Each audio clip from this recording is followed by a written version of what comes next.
Hello there, welcome to the Saroy channel and welcome to my Omnibus series. I've got so many of these omnibuses that are going to come out so that you'll be able to listen to an hour's worth of stories, which I know you're going to love. You know, the thing is that telling stories is such a fine art, and it's something that was practiced hundreds of years ago when people didn't have the technology that we have today. And everyone would gather around the fire and listen to a wonderful story. And also, what is so wonderful about a story is that personally, I think it is the best way to go to sleep. Every night when I go to bed, I always listen to stories. And that's something that parents used to do with their children. It's something that they still do with their children. There's nothing better than a good story. And so I hope you're going to enjoy this series. And before we start, I just want to say, do subscribe to my channel because you don't want to miss out on anything. Because I'm in for the long haul and I want to make sure that you get the most stunning stories to go to bed with at night or to listen to when you want to be one of those people sitting beside the fire and listening.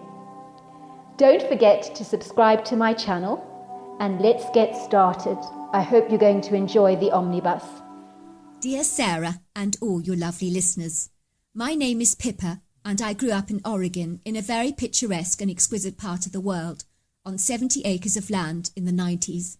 Our enchantingly nostalgic looking home has been in the family line since the 1800s and has been fortunately passed down from one generation to the next.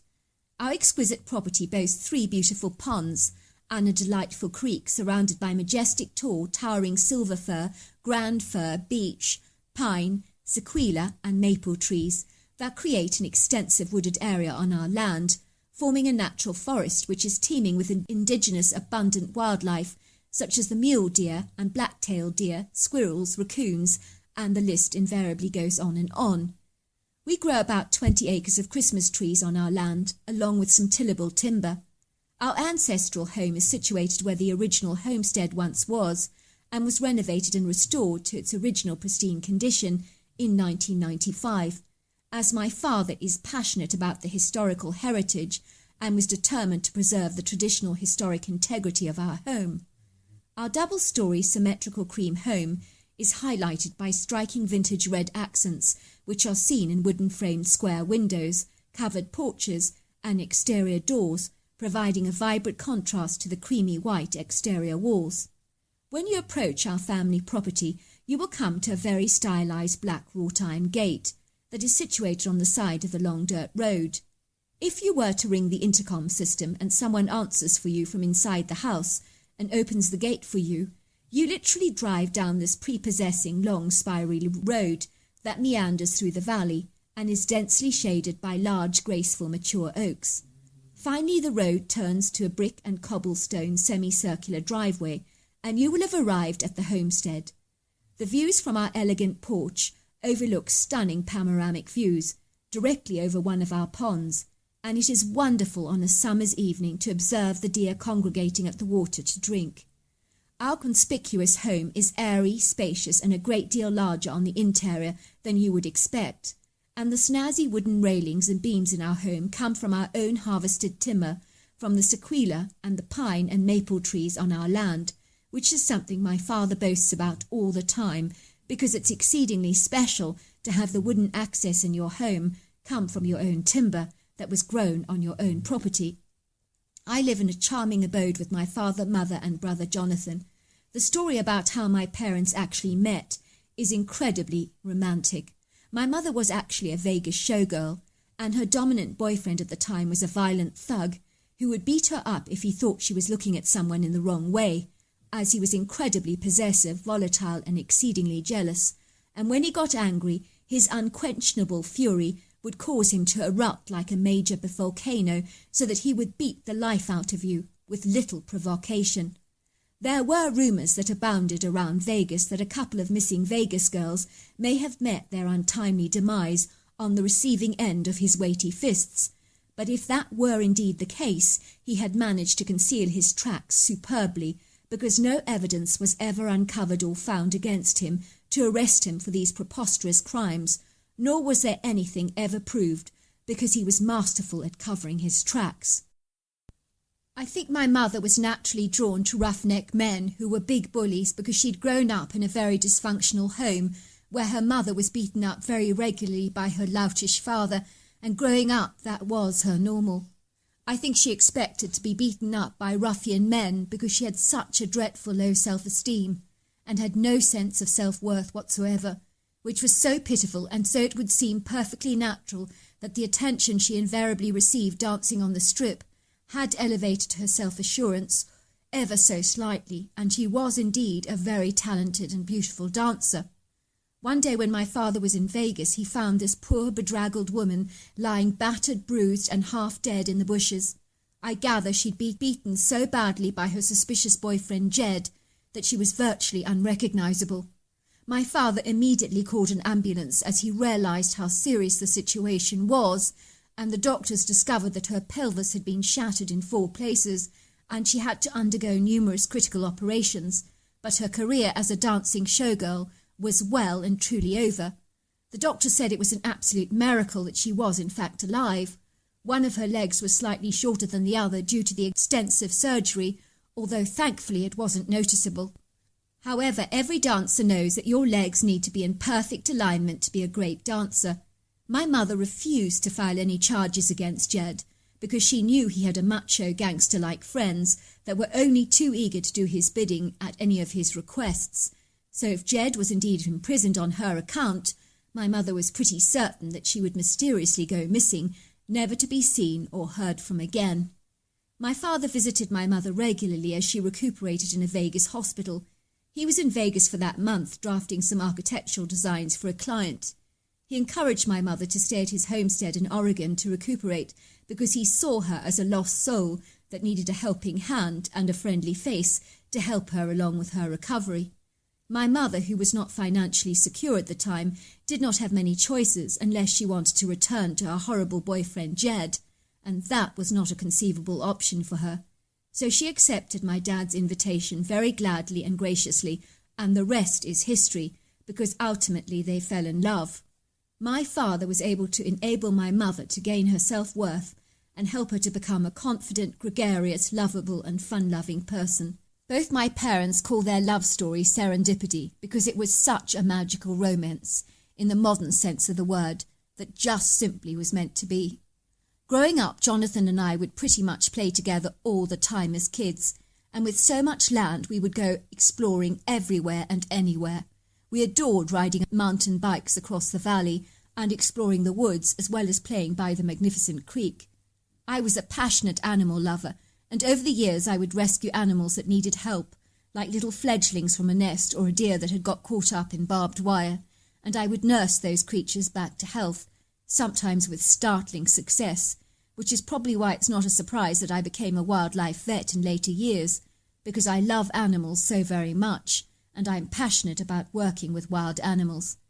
One day my brother and I were playing happily in the woods, when quite by accident we observed that there was a single-man tent hitched in the woods in our land, and it looked ominously like someone was camping in our woods, but they had not done a great job in concealing their presence from us.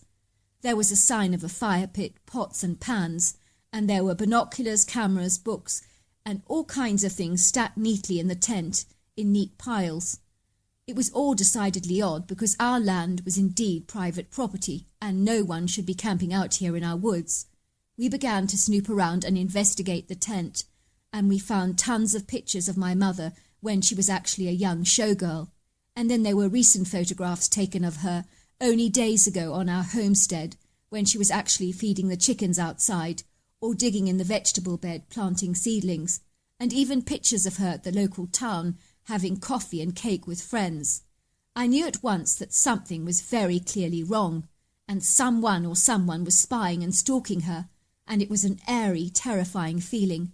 Worse still, there were pictures of my father, and an angry pen had been scrawled across my dad's pictures with the word dead, and there was a diary with crazy writing scrawled all over it that looked like it had been written by a manic person who was half crazed. However, I did notice that the diary had also recorded the times that my dad was in and out of his offices on our land, and I noticed that the 4 p.m. timeline was circled in a red fountain pen, which looked very nefarious to me. I certainly uncovered enough evidence to know that this man clearly intended to kill my dad and kidnap my mother.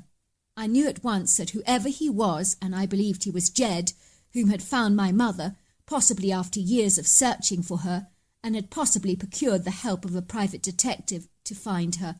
Over the years my mother had been terrified of Jed actually finding her, and was still having nightmares about him all these years later. But my father felt sure that Jed would just move on with his life. Little did my dad realise the power of Jed's manic, insatiable obsession for my mother. As I was reflecting over the horrifying revelation of Jed's sudden presence on our land, I knew I needed to inform my dad at once. But before I could race back to our house to warn my father about Jed's appearance, we heard a noise very suddenly that stopped us dead in our tracks. My brother and I distinctly heard the crunching of leaves under feet, and we could tell that this was Jed coming back to his tent, so we ran and hid behind a large sequoia tree. As he approached, we got a very good look at him. He was very tall, handsome and strong-looking, but there was something menacing and nefarious about his demeanour. We watched him pacing up and down like a manic man who had something very serious on his mind, which was very troubling because it looked like he was psyching himself up to do something quite terrible, and I was almost certain he was going to kill our father, and I had no doubt in my mind about that. "What's he doing?" I whispered to Jonathan. "He's going into the tent," said my brother. Suddenly Jed was standing outside the tent with a very determined look on his face, and we watched him load his rifle with bullets. It did not look at all good. I realised that Jed had been watching our house and he knew the routines of our household, and I glanced at my watch, and it was 5 to 4, and that was the time that my father was about to leave the outbuilding where he did his architectural designs for his clients, to return to the house for a cup of coffee and my mother's delicious homemade pumpkin pie. He was about to leave the outhouse, and Jed was now pointing his gun through the trees to aim at my dad as he walked past. That simply could not happen. Jed had to be stopped, I thought, and he had to be stopped now.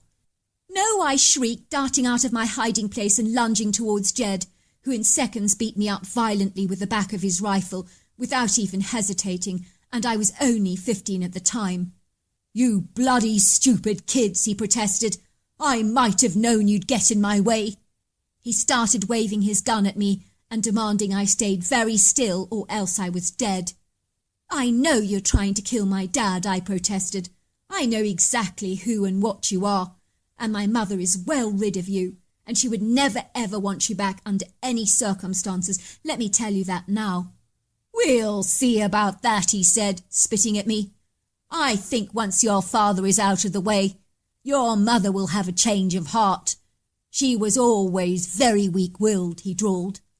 Suddenly Jonathan ran out of his hiding place and proceeded to pounce on Jed. But Jed was so much stronger and more powerful than my brother, and was pinning and forcing him down, beating him violently with his fists, and things were beginning to look terrifying because Jed was quite simply beating and pounding my brother to death, and in minutes it would be all over for my brother because the fighting was that brutal. I began to scream at the top of my lungs. "Please don't hurt him! Please don't, I beg you! Stop! Please, please won't you stop? Please, you're killing my brother!"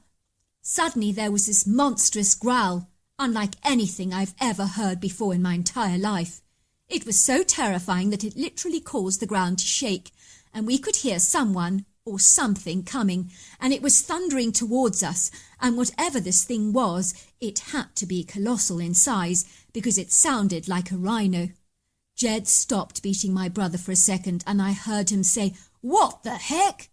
The next thing I knew was that standing before us was this massive, colossal, huge bipedal humanoid ape, covered from head to toe with long, flowing, dark brown hair, and you could tell that this critter was incandescent with fury and rage, and his intense anger was directed towards Jed. There was no doubt about that. Jed looked utterly petrified and began to shake as the creature curled its lips back and growled at him furiously with an aggressive, pugnacious anger. Jet was no match for this dangerous apex predator, and he absolutely knew it. Jed looked pathetic, scrawny and weak next to this King Kong-like creature. Jed was shaking so violently that he was barely coping to aim his rifle at the critter, and try as he might, he just fumbled and failed to get it to focus. Before he got a chance to offload his bullets into the creature pounced on top of him with such a brute force that Jet's body was flattened out under the colossal weight of this creature, pressing down upon him. Imagine a 1,000-pound concrete block pinning you down. It was just like that. At first Jed screamed, but finally the screams dissipated, and he became totally soundless. I think the colossal and elephantine weight of this titanic creature squeezing the life out of his body had ultimately suffocated him to death, and he lay on the ground, limp and lifeless, like a rag doll. Suddenly I became very afraid that this mysterious creature would turn his violence upon us, but it did not. In fact, the creature checked that Jed was dead by examining the body very carefully with a push of his massive feet, and finally it seemed he was satisfied that Jed was deceased. And then the creature looked up at us with the sparkling brown eyes that were so incredibly beautiful and so lively and warm. And he looked at us as if he was familiar with us, almost as if he knew us. He made a few chattering sounds as if to say, "I do hope you're all right." And then we watched him glide away with a seamless fluidity and grace, like such that we have never ever seen. "What on earth was that?" said Jonathan in amazement. "That creature saved my life. A few more punches from Jed, and I'd be pushing up the daisies by now." My brother and I embraced in a very long emotional hug, and we both literally sobbed and sobbed, because we were so incredibly grateful to be alive, and we knew how close we came to losing our lives, and we were also so happy that Jed was finally dead. "We better call the police," I said, "and tell them absolutely everything that's happened." "I think not," said my brother. "I have a better plan. We leave Jed's body to get scavenged by the coyotes until only his body bones remain. Then I'll place the bones in an area where they can be discovered by the police with no connection to us whatsoever. Mum has been through so much in her life. The last thing she needs is to know that Jed came after her to kill Dad and to kidnap her. I think it will totally destroy and devastate her, and we don't need our Dad to know that he came so close to losing his life either. Let them remain happily oblivious to what transpired today. Why should they have to deal with all this emotional drama and hurt? It literally could destroy both Mum and really upset Dad. We don't need to do this to them." I realised my brother was absolutely right, as my mother was still deeply traumatised by her past. It would be like opening up a festering old wound all over again. Jonathan and I burnt the tent, the diary, photographs, and we took all the possessions to the dumpster. Over the years we thought a great deal about the colossal creature that we encountered in the woods, whom we did get to see a couple more times on our land, but only very briefly, because he was gone quite fast. But I will say this, he acknowledged us, he most certainly did. The creature we encountered was very, very huge indeed. I would say he was at least 10 foot, 1,000 pounds, and 4 foot wide, with very long, overlong arms that fell below his knees. We also noticed he was athletic, strong, agile, powerful, and burly, and I think he would have no problems at all in lifting up a car at the drop of a hat. That's how powerful and strong he was.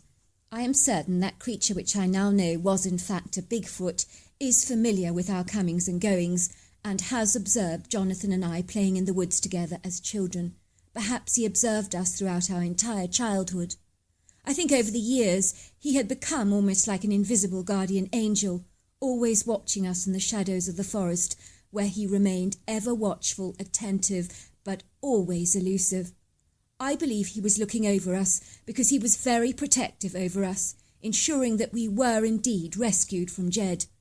I believe when he heard my screams, he came sprinting to my defence and instantly killed Jed with the loyalty of a true friend who has your very best interests at heart. It was not long before Jed's body was indeed a pile of bones, and lay scattered all over the forest floor, and was invariably soon eaten by all the scavengers. We had to literally conduct a search to find the bones because they were everywhere, and we collected them together in a huge heap. My brother and I went to drop them off in an area which was frequented by regular dog walkers, and we left all his details, such as his ID, so that he could easily be identified. The police found his body, and it was believed that he had been mauled by a wild animal, which is close to the truth as you can get, I imagine. The trouble with him is that he did associate himself with some rather unsavoury characters, so I'm almost certain people did wonder if there were more nefarious reasons around his death. Once my mother learnt about Jed's death, she was so utterly relieved, and her fears about him finding her finally dissipated, and if it were at all possible, she blossomed and became even more happy. My mother and father took up flamenco dancing together and had the time of their lives. I am glad they never heard the commotion on our land that day, and I am certain we did the right thing keeping my parents in the dark about Jed. I know without a doubt Jonathan's was rescued by Bigfoot that day, and I am eternally grateful that his life was saved. As for Jed, as far as I'm concerned, he deserved everything he got. It's as simple as that, as mercenary and as calculating as that may sound. So there you are. That's my story. Dear Sarah and all your lovely listeners, my name is Jimmy, but people tend to call me Jim for short, and I'm from Zionsville, which is often referred to as a town within the park. It's located northwest of Indianapolis. It's a really special, intriguing part of the world, still retaining the quintessential quiet tranquility and charming quaintness of a small town. Yet at the very same time, it is situated conveniently close to a large, bustling, vibrant metropolis of thriving shops, restaurants and businesses alike. We have over 17 parks and 400 acres of parkland here, so for the outdoor enthusiast and ardent adventurers like myself, Zionsville most certainly ticks all the boxes. I live here in a green, leafy, older neighbourhood where so many of the eclectic houses are completely unique, and our house is no exception to that rule. In more recent years, there's been a great deal of development, with new sizable neighbourhoods being created, born out of new money, where the houses look uncannily the same and lack that charm, character, personality, individuality and mysterious intrigue of the older sector homes. My family initially moved to Zionsville from Chicago when I was about 8 years old, so I have no real memory of my early life there. But my dad was transferred here by his company that was branching out in Indianapolis, and my father fancied a change of scene, and the family has never regretted the move, even for a moment, because we love it here. I grew up with my older sister Rachel and my younger brother Oliver, and I can honestly say that we had a great childhood, as even today Zionsville has got to be one of the safest places to live and has some of the most amazing schools in the area. As a result, my parents never bothered about us as kids, riding our bicycles in the neighbourhood here and playing with the other children. We lived in a very simple, charming-looking 50s home that had undergone numerous alterations over the years, where modern influences had been added to the house without destroying that quintessential old-world charm. Growing up in Zionsville, I had two best friends that lived in our street, a few doors down from my own home. One was a boy called Ivan, and the other was Ted. As kids, given we were similar in age, the three of us became like brothers. I hung around with them more than my own siblings, as we attended the same schools together, were in the same year, and lived on the same street. We even called our friendship the Three Musketeers, and we would have sleepovers at each other's houses regularly. It would seem that Ted lived in a very old Victorian home, and although I never admitted it to him, I never liked staying over at his house, because it had a strange, sinister, airy feeling about it, which I sensed as a young boy. It would always feel as if the house was almost staring at you with sinister-looking eyes, and it would give me the creeps.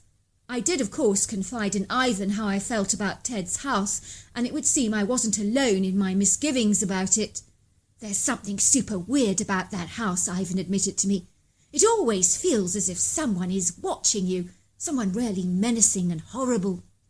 One night when I was staying at the Victorian house for a sleepover, we were all sleeping on the living room floor in our sleeping bags by the fireplace, as earlier in the evening we'd been watching television together and had ordered pizzas. I had awoken to find Ivan's shoe being thrown at my sleeping bag. I woke up with a start, looking around the room cautiously. Someone had thrown the shoe at me, but it wasn't Ivan, nor was it Ted, as they were both fast asleep. So who on earth was it? I began to shiver violently because this freezing air just entered the room. I can't describe it to you. It was weird. It felt as if I was sitting in a refrigerator. I've never known cold air to sweep into a room before like that. I began to shiver with the cold, which was odd because it wasn't cold in the house, nor outside. I glanced around the room again, and another one of Ivan's shoes went flying up into the air on its own accord, hitting me on the side of the head. I was nonplussed, as it would seem that the shoe had been thrown at me with deliberate malevolent intent, but there was no one there. I immediately shook Ivan awake. Wake up, I told him. I then told him everything that had happened.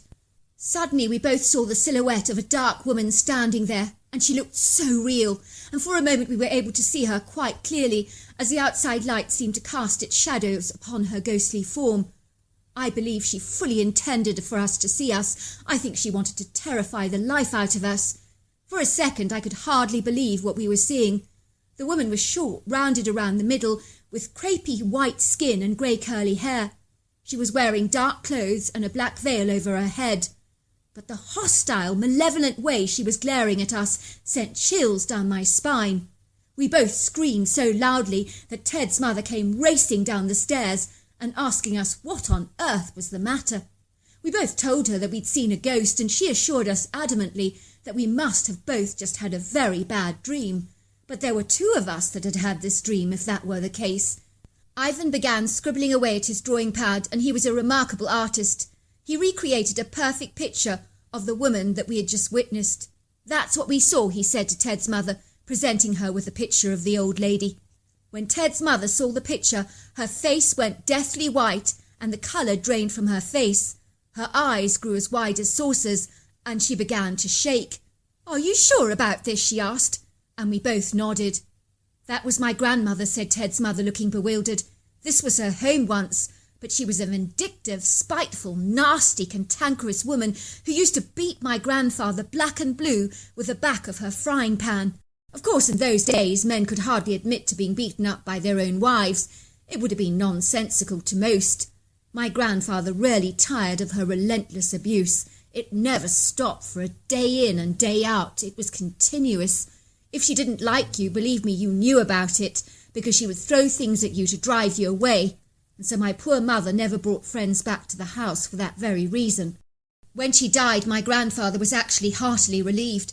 He couldn't abide the acrimonious woman. The thought of that implacable witch in my house just gives me the chills. When she was dying, she told my grandfather that she'd come back to haunt him. Now, based on what you're telling me, that may well have happened. Poor Grandpa. He got rid of her in life, and she possibly came after him in death. Oh, it just horrifies me to just think about it. Needless to say, Ivan and I told Ted very clearly that we would never sleep over at his place again, because of that ghastly ghost that we had seen, who clearly didn't want us there. We were assured by his mother that she had smudged the place with sage to drive the evil away, but we were not convinced that that lingering spirit of that horrifying woman would ever leave that home, and it wouldn't surprise me at all if she's still there throwing shoes at anyone she's aggrieved with to this very day. The story I'm about to share with you happened to the three of us when we were about 22 years old, and had all become keen hunters. I would not go so far as to say that we were good by any manner of means, but I will say that we were developing, sharpening and refining our skills. But learning to hunt with savvy adroitness and artful proficiency is a progressive, systematic process that takes time. And so as beginners we all had a great deal to learn, but we were enthusiastic and passionate, which was a very good start. However, in terms of personality, we were all exceedingly different. Ted, I believe, was the worst hunter out of the three of us, as he was so hot-headed, impatient and impulsive. Sometimes on a hunt he'd failed to engage his brain before he took a shot, which often meant that the deer was startled and ran off, alerting the rest of the herd to our presence, which meant that the hunt was pretty much over for all of us. Ivan, on the other hand, is a very meticulous and fastidious kind of person, sometimes painfully so, and there are times he's been so intent on getting that perfect shot that in his ardent pursuit of perfection he sometimes missed the mark. He's just so particular, and by the time he wants to aim at the deer, it's invariably scuttled away. Then there's me, of course, and I'm by no means a perfectionist like Ivan, nor am I impulsive like Ted, but I am patient and I do tend to think before I act, which does have huge advantages for any aspiring hunter. It would seem that the three of us had found the perfect place to seasonally hunt whitetail, which was at a private hunting lodge that was in a very attractive part of the world, close to Harrison Crawford State Forest, and we all possessed 222 Remingtons and had ensured that we had bathed with scentless soaps and followed all the stringent protocols in ensuring that our hunting clothes smelt like the natural terrain rather than our own body odour. We even placed our camouflage regalia in Ziploc bags with some earth and leaves from the environment, and had left them in that state for a few days to so much as marinade, I suppose. We arrived at the hunting lodge in the early hours of the morning, before the sun had risen over the horizon. I do remember it was a crisp cold day, with blasts of cold air punnelling against our faces, and the wind in the trees blowing the rustling leaves off the ground, creating a lovely whistling sound. We walked over the crunchy golden leaves in the wooded area, trying to keep a low profile and ensuring that we were doing our level best not to be detected, as the last thing we wanted was our cover blown. 5 days prior we had scouted the property in search for deer scat and ascertained the best locations to find a good white-tailed buck with a sizable-looking rack. We set up our deer blind in between some trees only yards away from a large pond. We did this so that the animals would become accustomed to it, if indeed they noticed it at all. We had also laid down a generous large trail of grapes and apples for 5 consecutive days, which appeared to be working a treat, as the sweet smell of the fruit had surreptitiously drawn the deer to our prime location. We had even spread fruit around rather randomly over here and there to a greater area that led towards our stand. We did not want the deers to see through our crafty ruse. I personally believe that you can never underestimate the intelligence of these creatures, and I think they're far more savvy than we give them credit for, and we call that the art of survival that is intrinsically built within every living animal. As my father always told me, pretend to be a deer for a moment. What's going to make you suspicious to your environment and alert you to the fact that you are being hunted? In my opinion, the slightest thing out of place or an unfamiliar smell is definitely going to get your hackles up, and rightly so. I was feeling excited on this lovely morning, as indeed we all were. I could even envisage in my mind's eye that we would certainly be taking down a whitetail this morning, as the signs were all looking positive and very promising.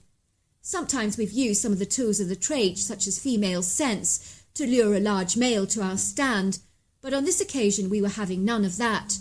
On a previous time the scent had failed to work at all for us, and had actually backfired on us. It was almost as if the male deer we were stalking had seen through our cunning plot and had not bitten the bait, or maybe the smell hadn't been that convincing. One way or the other, it hadn't worked. Before long we were all seated behind our blinds, keeping very, very still, and even if I say so myself, we were inconspicuous and well camouflaged. All of a sudden we were alerted to someone whistling, and I could see that Ted had grown crimson. He looked heartily annoyed. "No one is supposed to be here this morning," he said, looking aggrieved. "We were assured by the lodge that we had the place to ourselves this morning. Now this dude, whoever he is going to ruin the hunt for us. I should give him a piece of my mind." "He shouldn't be here," I agreed. "I don't understand what's going on." The whistling continued, and Ted was growing increasingly angry. By this time the sun was rising over the escarpment, and the sky was bathed in a glorious haze of golden yellow hues, with its pretty shafts of sunlight casting gentle spotlights on the tree limbs and the golden leaves that carpeted the ground in thick layers. It would seem almost as if a dimmer switch was being gently turned up ever so slowly, and gently as the dusky night faded away, much like the raindrops on a windscreen being wiped off the glass. It was that quick. In a trice, the soft blue firmament came into focus, and a new morning with a cool breeze was actually birthed. The whistling continued, getting louder and louder, and we could hear heavy feet crunching the leaves, and whoever was walking towards us was without doubt a man of sizable girth. But we had no shortage of big men in Indianapolis, so I was not that perturbed about that. On the contrary, I was so peeved off at the sheer audacity of this individual, whoever they were. They were likely to have alerted the deers to our human presence. After all our exemplary bodacious efforts to remain invisible, this individual could potentially have spoiled absolutely everything for us and unequivocally ruined our morning hunt, which was a monumental setback. Selfish sod, snapped Ted. Oh, there he is. We could see the hazy blur and outline of the brawly humanoid moving in the shadows against the light towards our deer stand. I could tell that he was a very stocky, tall, well-built man. I'm going after him now, said Ted. No, Ted, said Ivan. Let me speak to the man. You might get his back up. I'll speak to him very nicely. You always wind people up the wrong way and bring on a fight, and that's the last thing we need. I suppose you're right, admitted Ted. It's hard for me to contain my anger at times. Excuse me, I could hear Ivan calling. Excuse me, what are you doing here? This is private land. Good, I thought to myself happily. Ivan will sort that man out. I focused my binoculars on the scene unfolding before my eyes, and I nearly had a heart attack. Ivan was now standing yards away from the whistling man, but this was no man. What on earth was it? Then reality hit me as hard as a dagger in the back. Oh my God, I thought. It's a Bigfoot. No, that's not possible. No, it can't be right. I could not believe what I was actually seeing. I discerned through my binoculars that Ivan was shaking in terror. I could see his whole body wobbling violently like a blancmange jelly. I'd never seen him so afraid before. He was absolutely terrified. Why was he just standing there and not running away? It looked like he was frozen to the spot like an ice statue. I'd actually heard of fear like that before, and I was observing it for myself firsthand. It's a Bigfoot, I said to Ted. It's a Bigfoot. Ted was looking through the binoculars, and I could see him say, Oh my God, it's huge. It's absolutely colossal. I've never seen anything like it before. Oh my God. He was right, of course. The creature was Herculean in size. I could discern it was at least 8 foot tall, 700 pounds and 3 foot wide, and it was covered in long flowing dark hair and was quite terrifying to observe. I realised at once that the critter actually had breasts because they moved when she walked. Suddenly Ted began firing some arbitrary shots, although I do not believe he intended them to be so random, chaotic or capricious, as he was trying to aim his rifle at the critter and failing abysmally in his efforts. He was shaking so violently with anxiety that he failed to keep his rifle straight and made things 1,000 times worse. It was clearly apparent he was intending to kill the Bigfoot. As usual, he'd not engaged his brain for a moment, as the critter's strength was equivalent to at least 6 men, and we were outnumbered. There was only 3 of us. There was no prizes for guessing who would win this battle. What the hell are you doing, Ted? I screamed. You're a blithering idiot. Stop now, or we're both dead. You're making things 1,000 times worse. The bull-headed Ted recklessly failed to listen to my sound advice and continued to fire his stray shots, missing his target every time. The critter was so agile and dexterous that it was faster than the bullets and effortlessly seemed to dodge them all. Ted's precarious shooting was not causing the Bigfoot to flee. On the contrary, it was running directly towards us like a thundering herd of bison and charging us like a rhino that was intending to kill. I could tell by Ted's mortified expression that he realised how powerless and helpless he had become, and I'm certain his life was flashing before him in those final moments. I can only imagine the terror that he must have been feeling, because the Bigfoot wasn't packing any punches and was singling him out like a bull at a bullfight, gunning for the red flag, and I was pretty certain that Ted was already dead. I promise you, Ted was so terrified that his rifle slid out of his hands and fell to the ground. Before I knew it, this critter grabbed Ted in his overlong arms and hurled him in the air, throwing him towards the pond, where I could hear his body crashing into the water with a mighty splash. She then grabbed his rifle from him and threw it into the pond. The Bigfoot turned and looked at me directly. Her eyes studied me curiously. I immediately put my gun on the ground, and she visibly relaxed. But she also picked up my rifle and threw it also into the water to ensure that I wasn't going to use it on her. This critter was without doubt the scariest thing that I've ever observed in my entire life. But shooting at her had been a very grave mistake indeed. She was powerful, lofty and majestic, and with one blow from her hand you could be lifting up the daisies without a doubt. The Bigfoot looked at me very directly. and then she chattered in a strange tongue, as if she was speaking to me. I really sensed she was saying, "Why all this violence? Can we not live together in peace? We're more alike than you actually know." I know it sounds really out of worldly and bizarre, but those words were audibly articulated in my head, almost as if they were verbal. I observed that this hairy humanoid had deep treacle brown eyes, which regarded me intently, almost as if she was reading my mind. I sensed that she was not aggressive, but peace-loving by nature, a creature who loathed and despised altercations and discord of any kind. She found them to be of life's petty nuisances.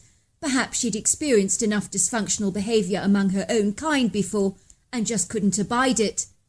I detected a kindness in her that was hard to explain.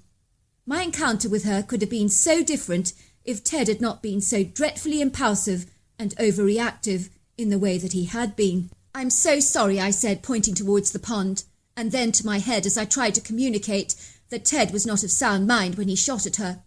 I sensed that she understood what I was saying and accepted my apology, as strange and erroneous and outer-worldly as that sounds, but I promise you, you'd have had to have been there to see it. I watched her awestruck and mesmerised as she began to glide away so seamlessly. Impulsively I ran after her with a plastic bag full of snacks in my hand. "Excuse me," I called. The critter turned around to look at me. Her eyes glanced at the plastic bag that I was holding, which I handed to her. I watched her rifling through the goodies. There was peanuts, cookies, chips, fruit, chocolate and a bacon quiche in the bag, and I could sense that she seemed rather pleased. It was my way of apologising for our abysmal, appalling behaviour. After she had disappeared from our sight, I went over to Ivan, who was just standing there in a pool of sweat, shaking violently. "Has he gone? It was the most dreadful creature I've ever seen. I thought I was already dead." "Well, she walked past you, didn't she?" I said. "If she'd wanted to kill you, then you'd have been a goner already." "Why did Ted have to shoot at her like that?" he said, shaking. "It was the most stupid thing he could have done. That critter is much stronger than the three of us together. And as for using a rifle on her, she kept moving her body out of the way, faster than lightning." Suddenly I saw the bedraggled, pathetic form of Ted walking towards us. He looked incredibly sorry for himself. His body was sopping wet, and his drenched clothes clung to his body tightly. "Did you see what that hairy monster did to me?" he snapped. "I could have been killed back there. It was difficult to take her down. It was like she dodged every one of my bullets. I mean, how can anything move that fast?" "You got off lightly," I told him. "If it had been a male Bigfoot, I don't think you'd be talking to me right now. You're lucky she threw you in the pond like that, and not against a tree or something. I told you and I warned you not to fire, but would you listen? No, you wouldn't. I do believe she had no intention of harming us, but you were like a bull in a china shop and you went for her. Oh, I'm so mad at you." Needless to say, both Ivan and Ted had a very different impression of the Bigfoot than I did. They based all their perceptions on her very intimidating, powerful appearance, which, granted, is incredibly scary. To this day, Ted thinks Bigfoot should be wiped off the face of the earth, based on his personal experience with being thrown into that pond, while Ivan breaks out in a cold sweat whenever he recalls his encounter with the Bigfoot, and believes it was the most terrifying thing that he'd ever encountered.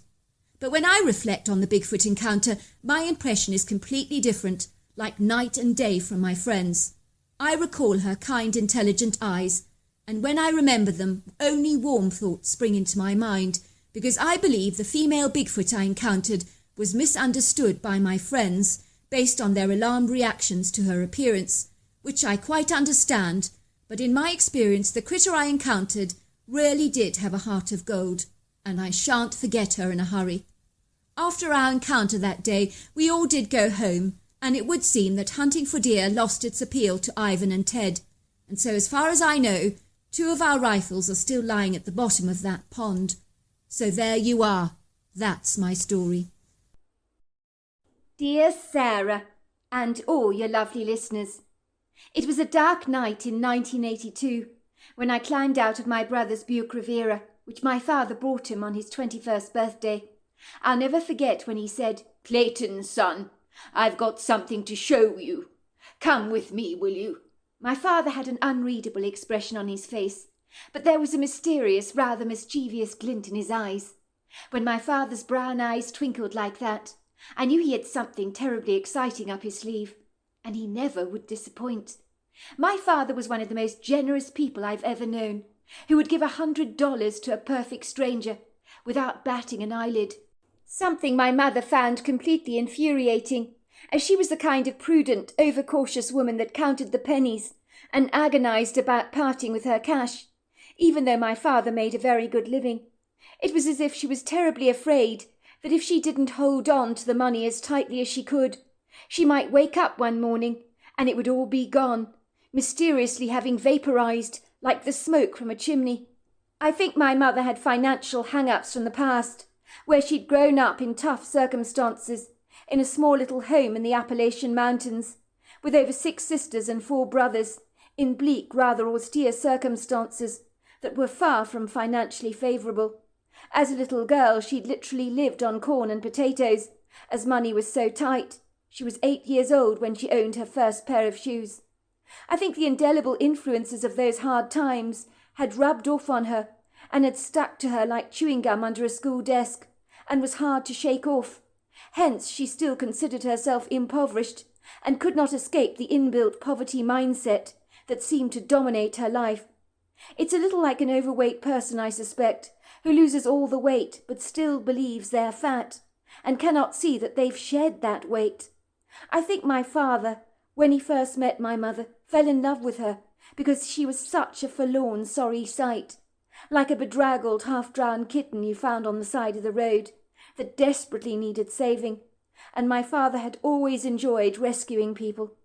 I suspect that was part of his attraction to my mother, a woman whom he could save. When he was in his early 20s, my father worked as a fireman for a while and saved several people from burning to death, even when he was told it was far too dangerous to enter 1 or 2 of those houses.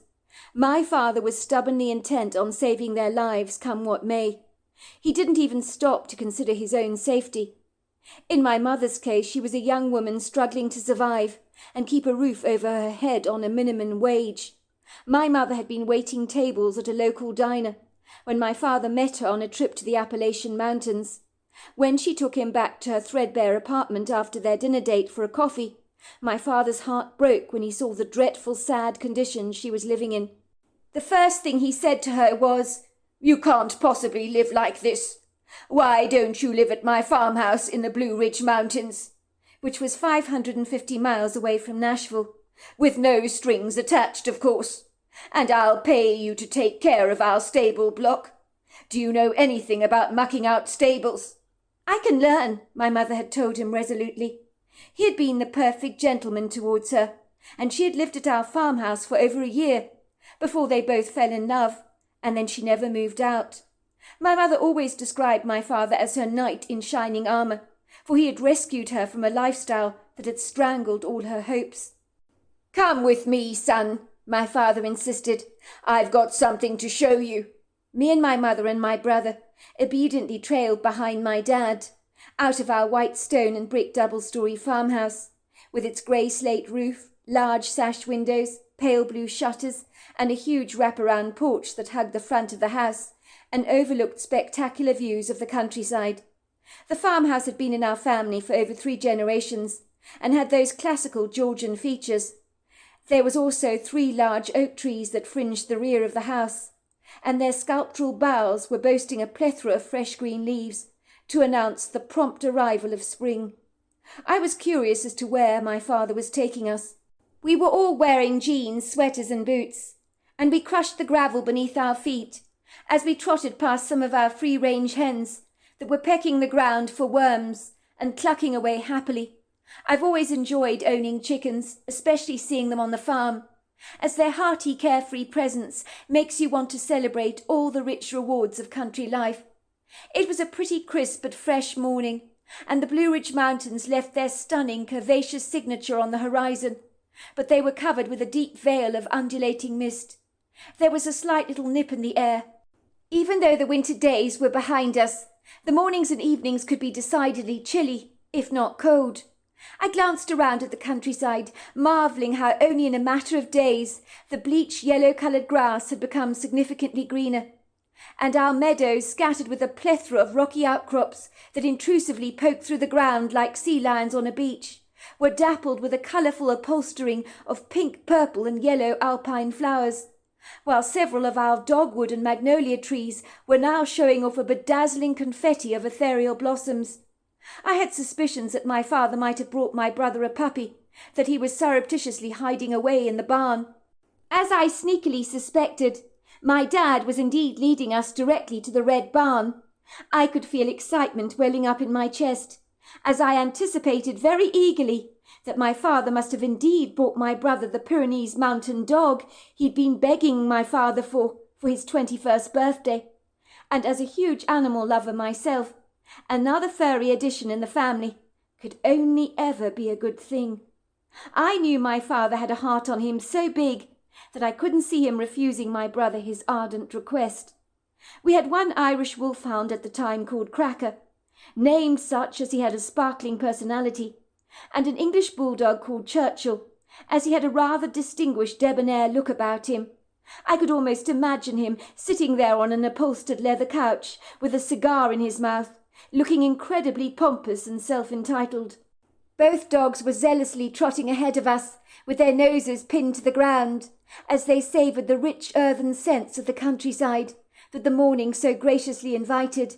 Perhaps they could smell last night's scent signatures from our nocturnal visitors, of which we have many visiting our farm, from foxes to raccoons and anything in between.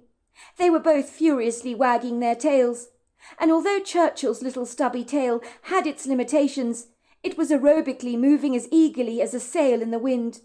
Both dogs were emitting a cluster of excited barks, as they could sense something was up. They obviously picked up on our ebullient mood. I'm sure my brother at this point was pretty certain he was about to receive his puppy. I could see the corners of his lips twitching in excited anticipation, and I didn't blame him.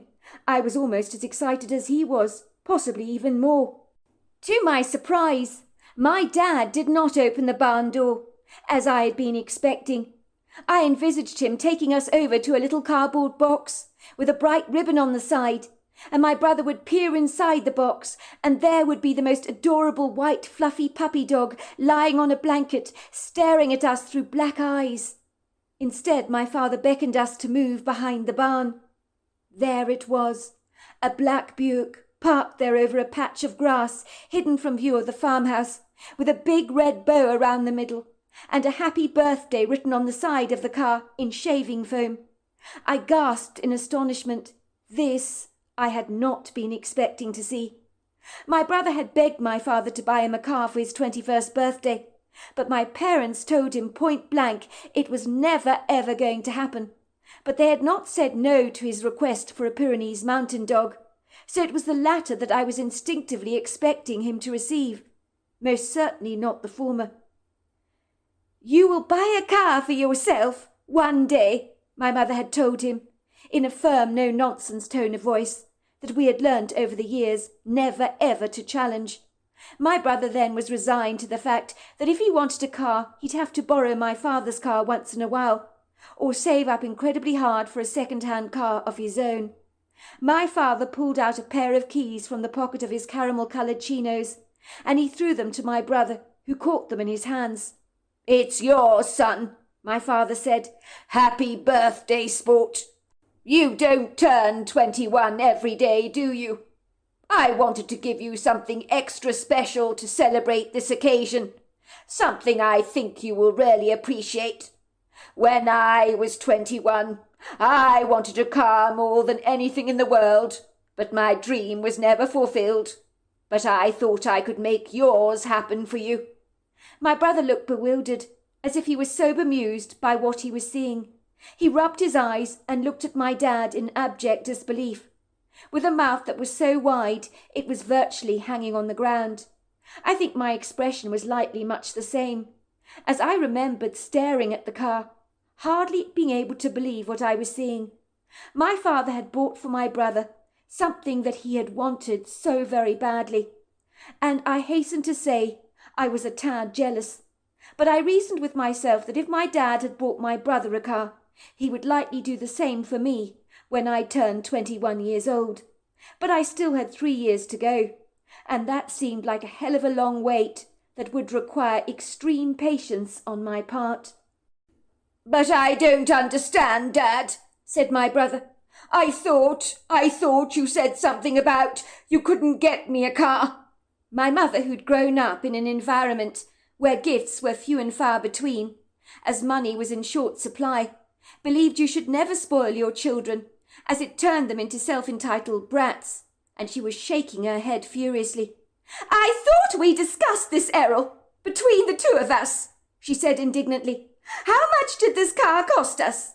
I realized in that moment that my father's impulsive, extravagant, generous purchase on my brother's behalf had certainly not passed with my mother's approval. She was shaking her short mane of strawberry blonde curls defiantly, and was far from pleased. She glared at my father with a fiery look in her eyes that looked dangerously threatening. "Errol, we agreed that Clayton should save up to buy himself a car, but you've broken our agreement and gone and bought him one behind my back. And how could you do this? This is incredibly extravagant." My mother frowned, continuing to give my father a wide, disapproving glare.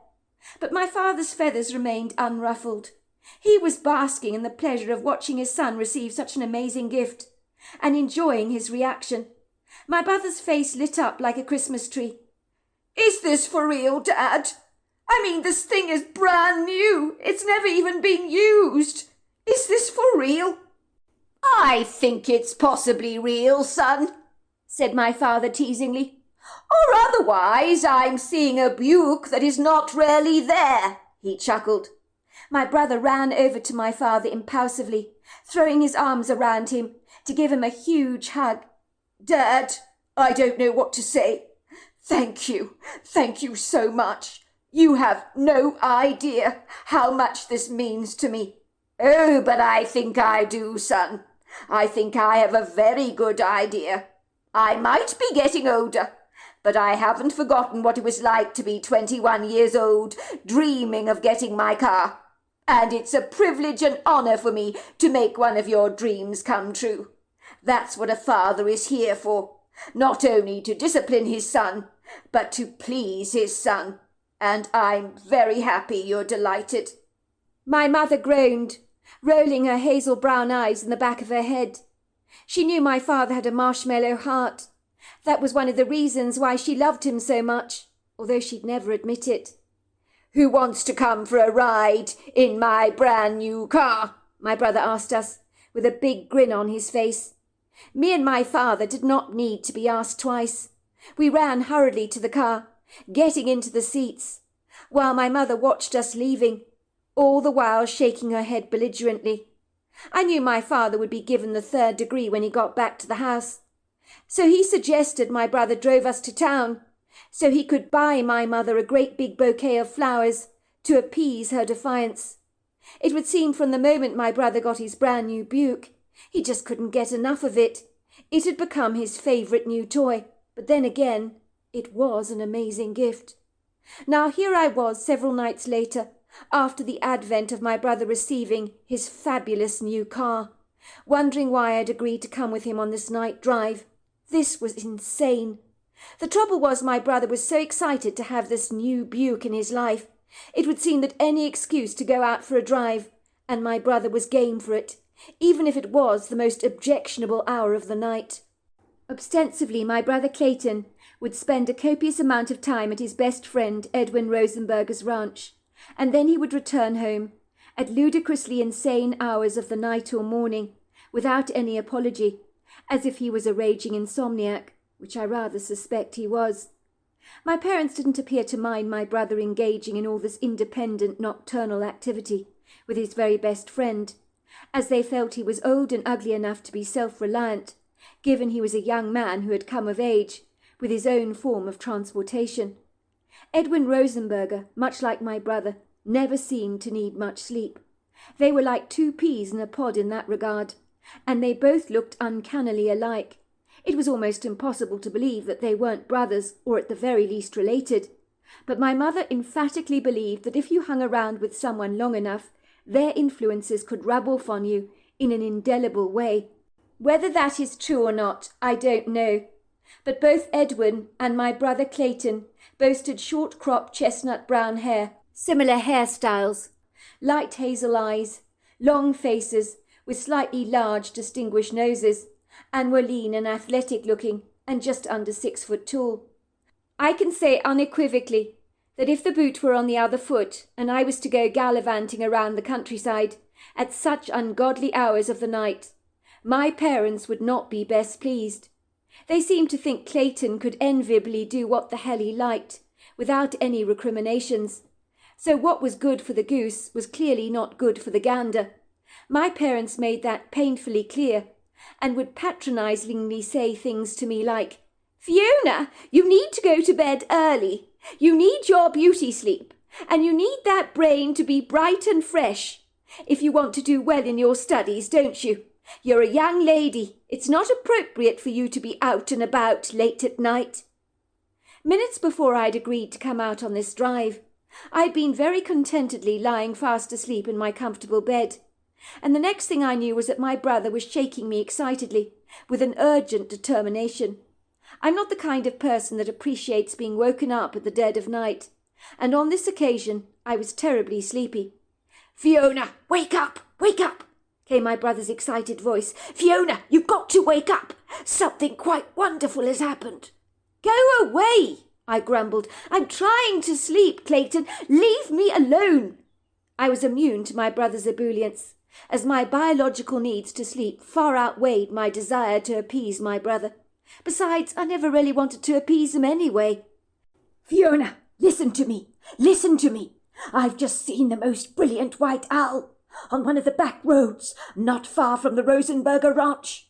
This owl, Fiona, it was spectacular. I've never seen anything like it before. It was one of a kind. I know how you love owls. If you get dressed quickly, I can take you to the spot where I saw it. It's the most gorgeous big white owl, perched on a tree branch. But this, Fiona, was the hugest owl I've ever seen. It was massive, with incredible yellow eyes. You'll be in awe of it, Fiona, I promise you. You will not be disappointed. Why don't we go and see it? See if we can find it. I saw it only 5 minutes ago. I'm sure it's still there." The word owl literally made my eyes pop open wide like a packet of Doritos. Owl was a magical word that always got my immediate attention, like the secret password of a computer that makes it suddenly spring into action. "You saw a big white owl?" I asked excitedly, staring at my brother through bleary eyes, congealed with sleep. "Where? When?" "Only moments ago, as I was driving back from the Rosenberger ranch." "But are you sure that we'll actually see it? Supposing it's actually flown off?" "I've seen it before, Fiona. It was perched on exactly the same naked branch, overlooking the edge of the road. It's a distinctive tree. I know where it is. I want you to see it. It's the most beautiful owl I've ever seen in my life. It's massive. Hurry, put your sweater on over your pyjamas and some sneakers on your feet, and let's get going. But for God's sake, keep quiet. Mum will do her nut if she thinks I'm driving you around at 2 a.m. in the morning." "Is that the time?" I gasped, not needing any encouragement to get moving. I wiped the fragments of sleep away from my eyes and rose hurriedly to my feet, with a spring to my step, making a beeline for my closet. I knew I'd need to put on a sweater. I'd likely be cold out there. "What the hell do you do at Edwin Rosenberger's farmhouse?" I asked incredulously. "Don't you ever get a wink of sleep? What's wrong with the both of you? It's so late. I can't believe you don't feel like a bear with a sore head when you have no sleep like you do." "I think we're not tired," said my brother. "We hang out, drink a few beers, listen to music, play darts and card games, that kind of thing. Now, are you coming?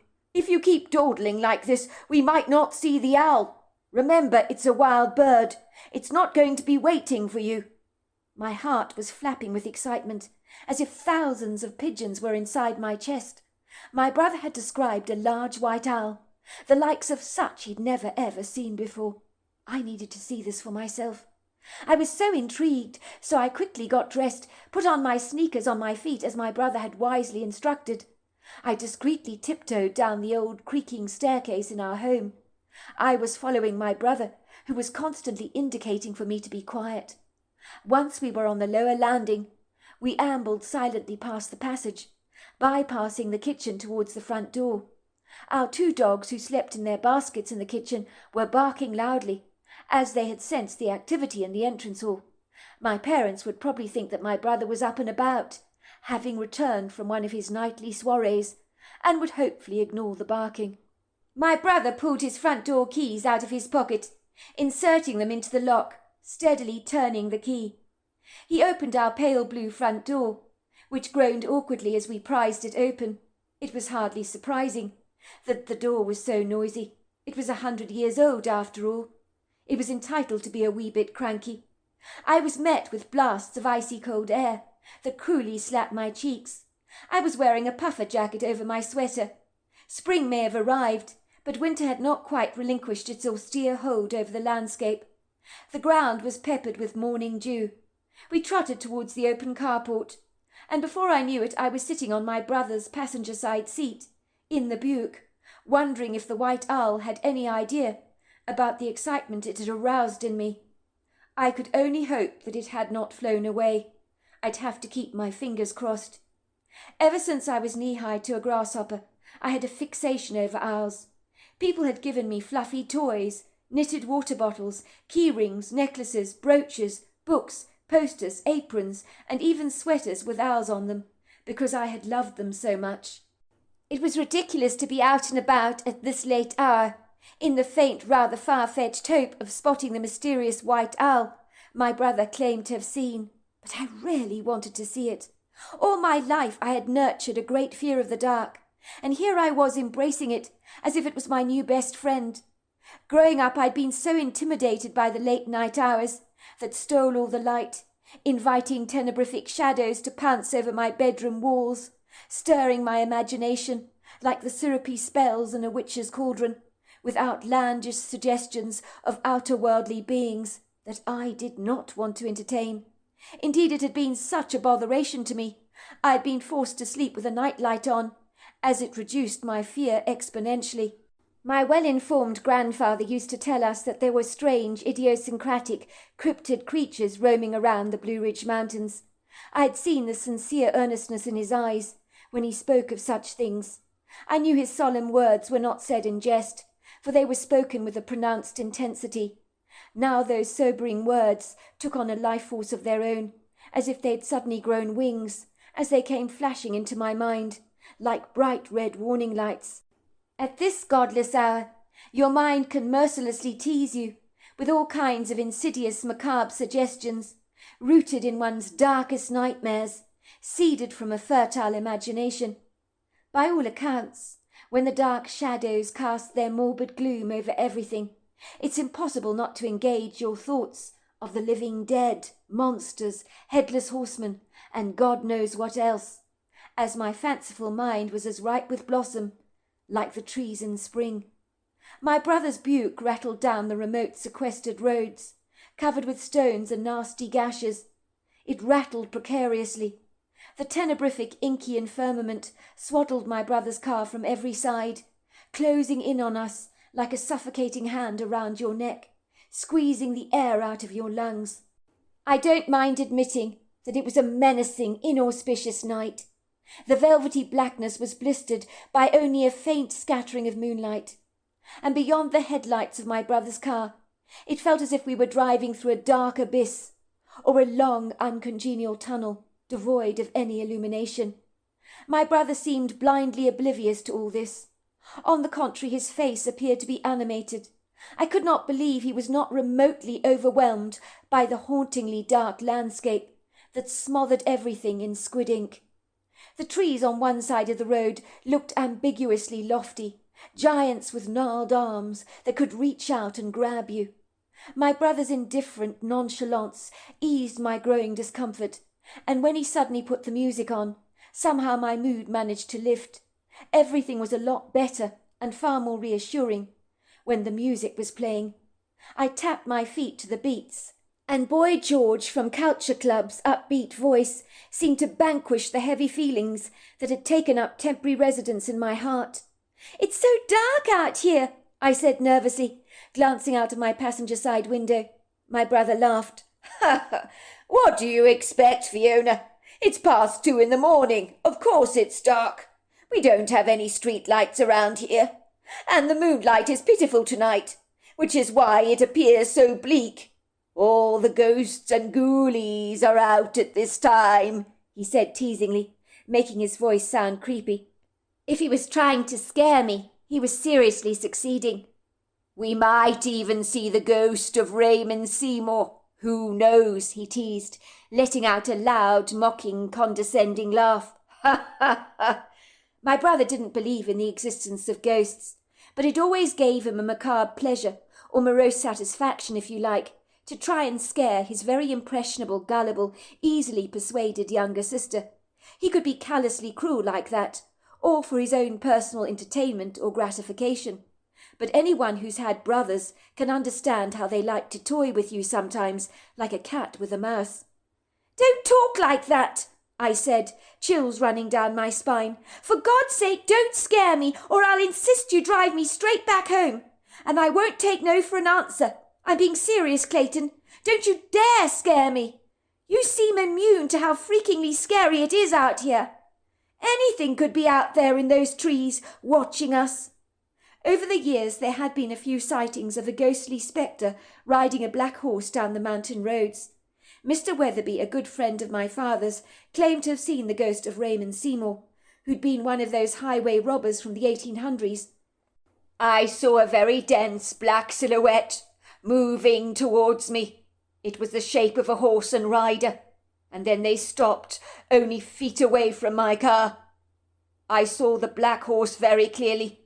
Its rider was wearing a scarf under his eyes, so that it covered his face, so all I could see were those piercing dark eyes drilling through me.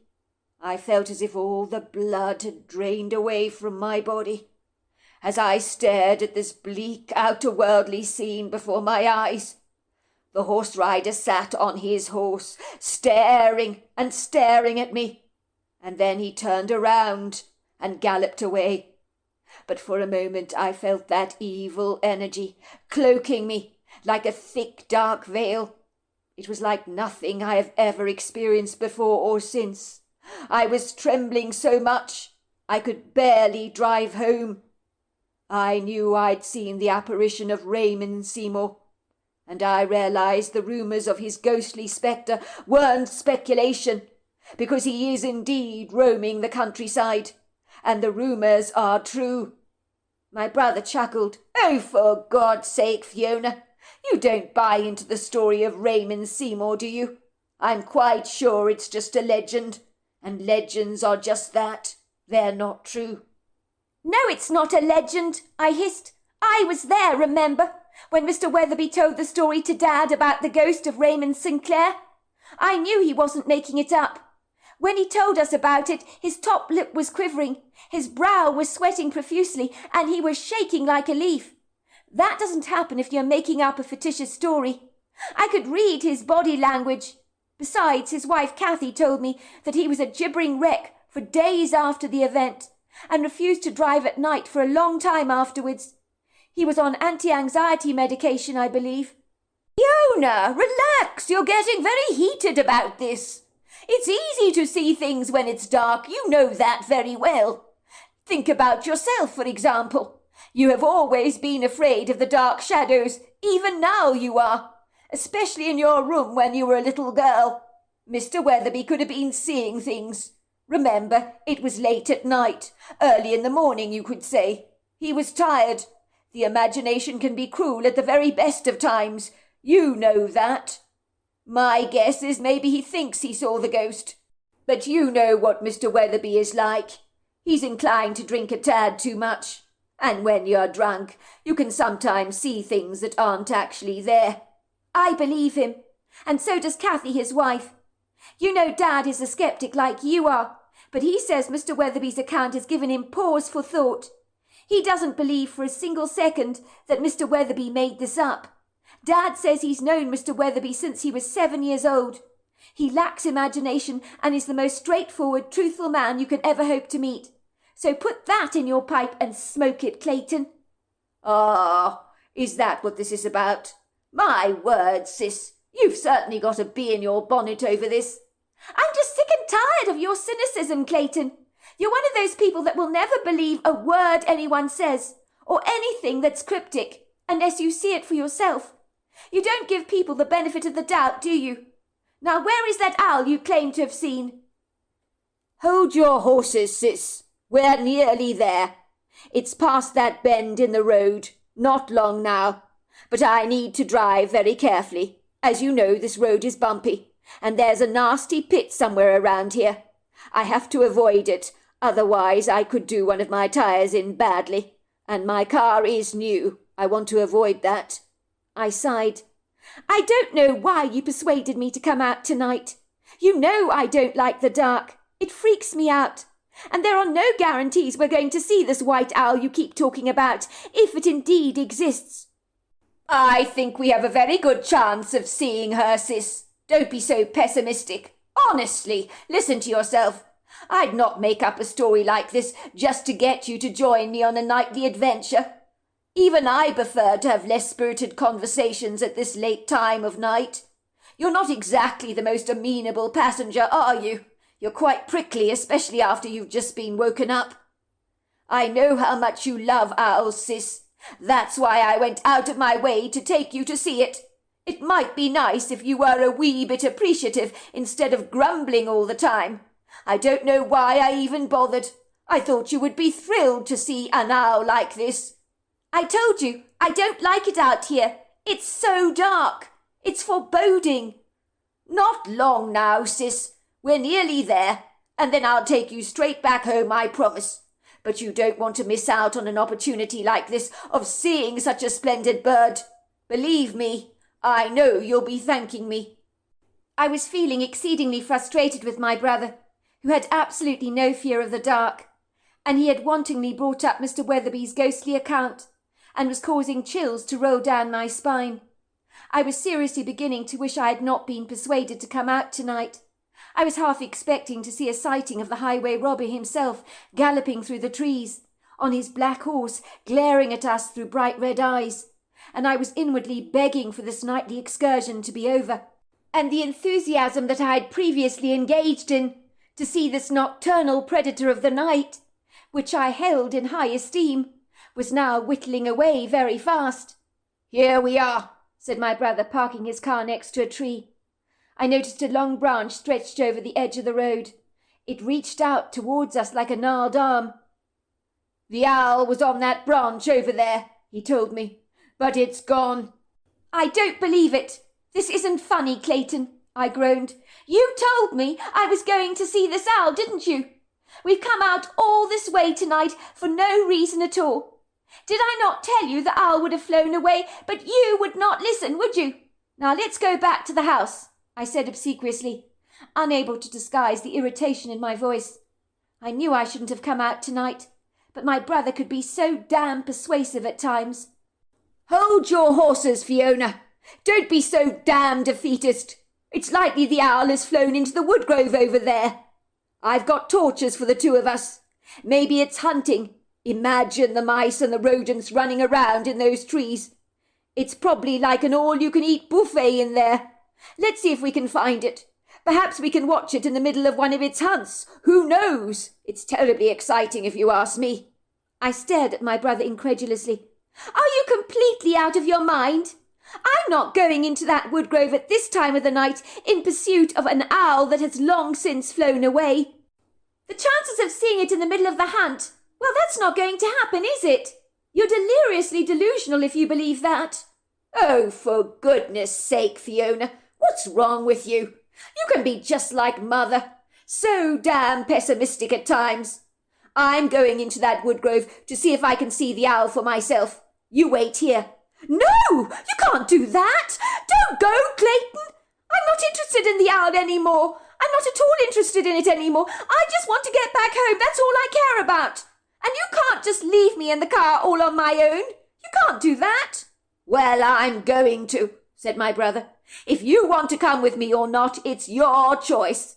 I've got a good feeling the owl is in there. You can stay in the car. I won't be long," he said, climbing outside the driver's side door and slamming it behind him so loudly that I almost jumped out of my skin. There was no way on God's earth he was going to leave me in the car all on my own. Anything could be out there. Anything. What if I saw the ghost of the highwayman that Mr. Weatherby had seen? "No, you can't go. You can't leave me here. Wait for me. I'm coming with you." I was now resigned to the fact that I was going to have to go exploring in the woodgrove with my brother, all in pursuit of a white owl. I knew my brother had me by the short and curlies, so reluctantly, with a great deal of trepidation, I followed my brother into that woodgrove, unable to believe I was actually doing this. I knew unequivocally we were not going to see this owl, but my brother's stubbornly mulish determination to embark on this ridiculous fruitless search for the bird was resolute and unwavering, and Clayton could be exceedingly obstinate at the very best of times. I climbed out of the passenger side door, closing it behind me, met by the cool blasts of fresh air. The woodgrove of trees stretched out before us like a congregation of dark, foreboding silhouettes that were like dense cardboard cutouts on the landscape. The night was filled with the trills of crickets and frogs, and I could hear the hoots of a distant owl. Thankfully, with our torches in our hands, we could see our way ahead of us clearly, but the earthen paths were rocky and full of gnarled, ugly roots that clawed their way across the walking trails like angry tentacles that wanted to grab you at any opportunity.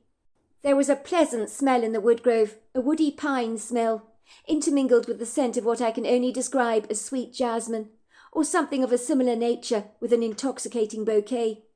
We had been walking for a long while, tripping over roots and smooshing the leaf litter beneath our rubber soles. My brother stopped me suddenly and whispered, "Shh, Fiona, shh." "There she is, over there," he said, pointing to an extended tree branch. I gasped in amazement. There, perched on the tree, with a rodent of some kind grasped between its large claws, was the largest, most majestic white owl that I have ever seen. In that beautiful, magic second, I forgot my fear, that vaporized as quickly as an air freshener on the wind. I stared in devoted, wondrous awe at this spectacular bird. My brother had not been remotely exaggerating. I have never before or since beheld an owl like this. The imposing, unabashed, rather bold bird seemed unfazed and undaunted by our presence.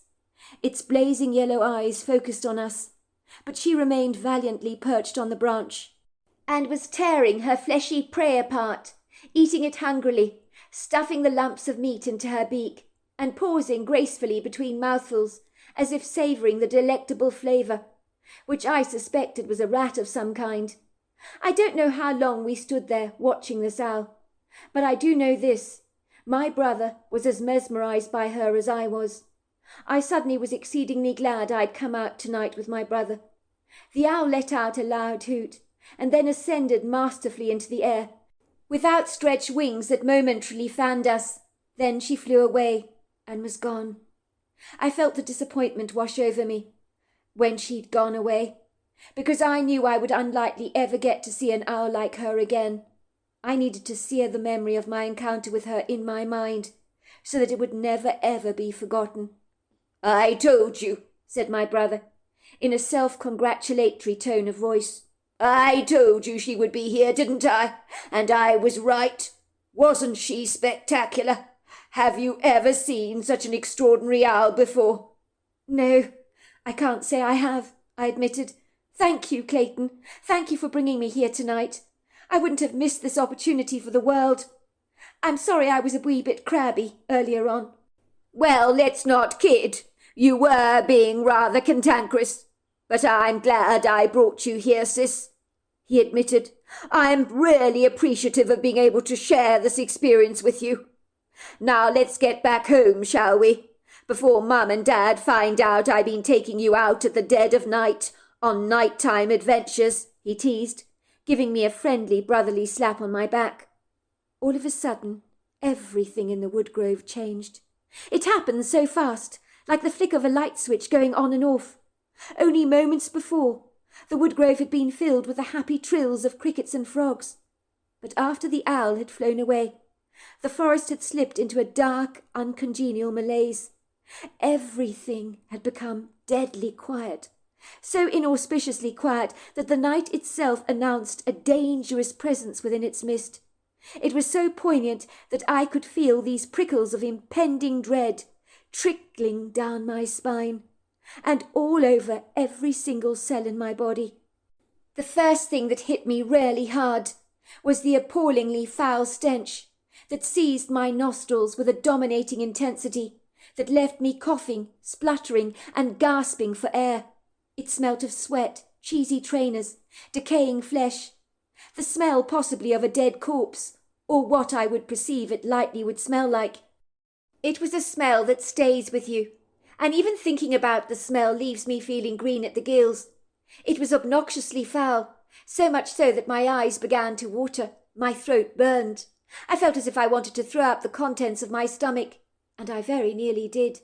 But I fought the need to vomit by grabbing a smelly flower on the forest floor, to bury my nose in the folds of its petals, to subdue the overpowering odour, and it worked to a degree, but not terribly well. You would think me and my brother would instinctively run back to the car, as fast as we possibly could, but something seemed to immobilise us. Like trees in the grove, we seemed anchored to the spot, as if we'd become momentarily paralysed by some powerful unseen force. In the soft ethereal spillage of silvery moonlight that bounded gracefully through the trees, conjoined with the illumination from our torches, I could see fear written in my brother's brown eyes, which did little to soothe my own inflamed fear, that like a rising temperature was beginning to soar. My brother, whom had never been afraid a single day in his life, looked as if he thought as if the woodgrove had suddenly transformed itself into Jurassic Park, and had unleashed its invisible, unseen wrath upon us. "Shh! Shh! Shh! Sis," he whispered, "we need to get the hell out of here. Something is watching us, and whatever it is, it's not good. I can feel we're in danger." I could hear the urgency in his voice, but much like a boat trying to navigate its way across the obscure aquatic weed, it was exceedingly difficult to trundle forwards, down those formidable ambiguous paths, bathed in the density of the night shadows that teasingly danced through the trees, only increasing the dull, throbbing ache of my heart. I felt as if my legs were weighed down with cement, and as if my light, agile body had suddenly become enormously heavy. I could feel the unseen eyes drilling into the back of my neck, burrowing into my skull. My brother's voice rang into my ears like a clamorous loud bell. "Run, Fiona, run!" He tried to pull my arm, and that was when I saw it. The light of the moon that had clandestinely hidden so much in the dark shadows had now given me a glimpse of the most horrifying creature that I have ever beheld. "Oh my God!" I cried out. "Look, Clayton, look, over there! What is it?" Me and my brother were staring at a creature standing on a tree branch, looking down at us with such a cocky, arrogant swagger. He looked as if he was savouring the taste of our fear, as if he was toying with us. He was deliberately moving the tree branch up and down with his powerful foot, so that he was rocking himself backwards and forwards, which made him look demented and somewhat deranged. He was about 7 foot tall, with a humanoid silhouette, but he had the muzzle of a dog and 2 perky upturned ears. Even though the face had some human influences to it, the long, streamlined, muscular body was covered in a dense thicket of dark hair, and its overlong arms branched out into human-like hands with sharp dagger-like talons. The creature's powerful canine jaws boasted 2 rows of fierce, jagged canine teeth. This creature appeared to be drooling over us. The first thought that came into my head is, "Oh my God, it wants to eat us." At one point I could swear the creature was laughing at us, but its bright red eyes glared at us with such an intense hatred that it was palpable. The impression I got was that even if this creature did not want to kill us for food, he'd kill us just for the pleasure, a little like a fox in a chicken coop that indiscriminately bites off the heads of all the chickens, just for the hell of it. And why not? My brother was screaming at me to run, as were the shrill, wretched cries in my own head that were urging me to move, to get the hell out of here. My heart was thumping so loudly I could feel its intense vibrations in my throat. I began to hightail it through the woodgrove, my torch flouncing in my hand. I was trembling so much. My feet were being twisted by the roots that plundered aggressively through the ground, that were not accommodating my need to flee on this treacherously vindictive night, where even the elements of nature were not favouring my escape from the clutches of the most monstrous wolf-like beast that I have ever seen. I was kicking up dirt and debris as I ran. I didn't look back, but I knew it was behind me. I'd heard the critter jump nimbly to the ground like a cat off a kitchen sideboard, as if its legs were blessed with a similar agile buoyancy.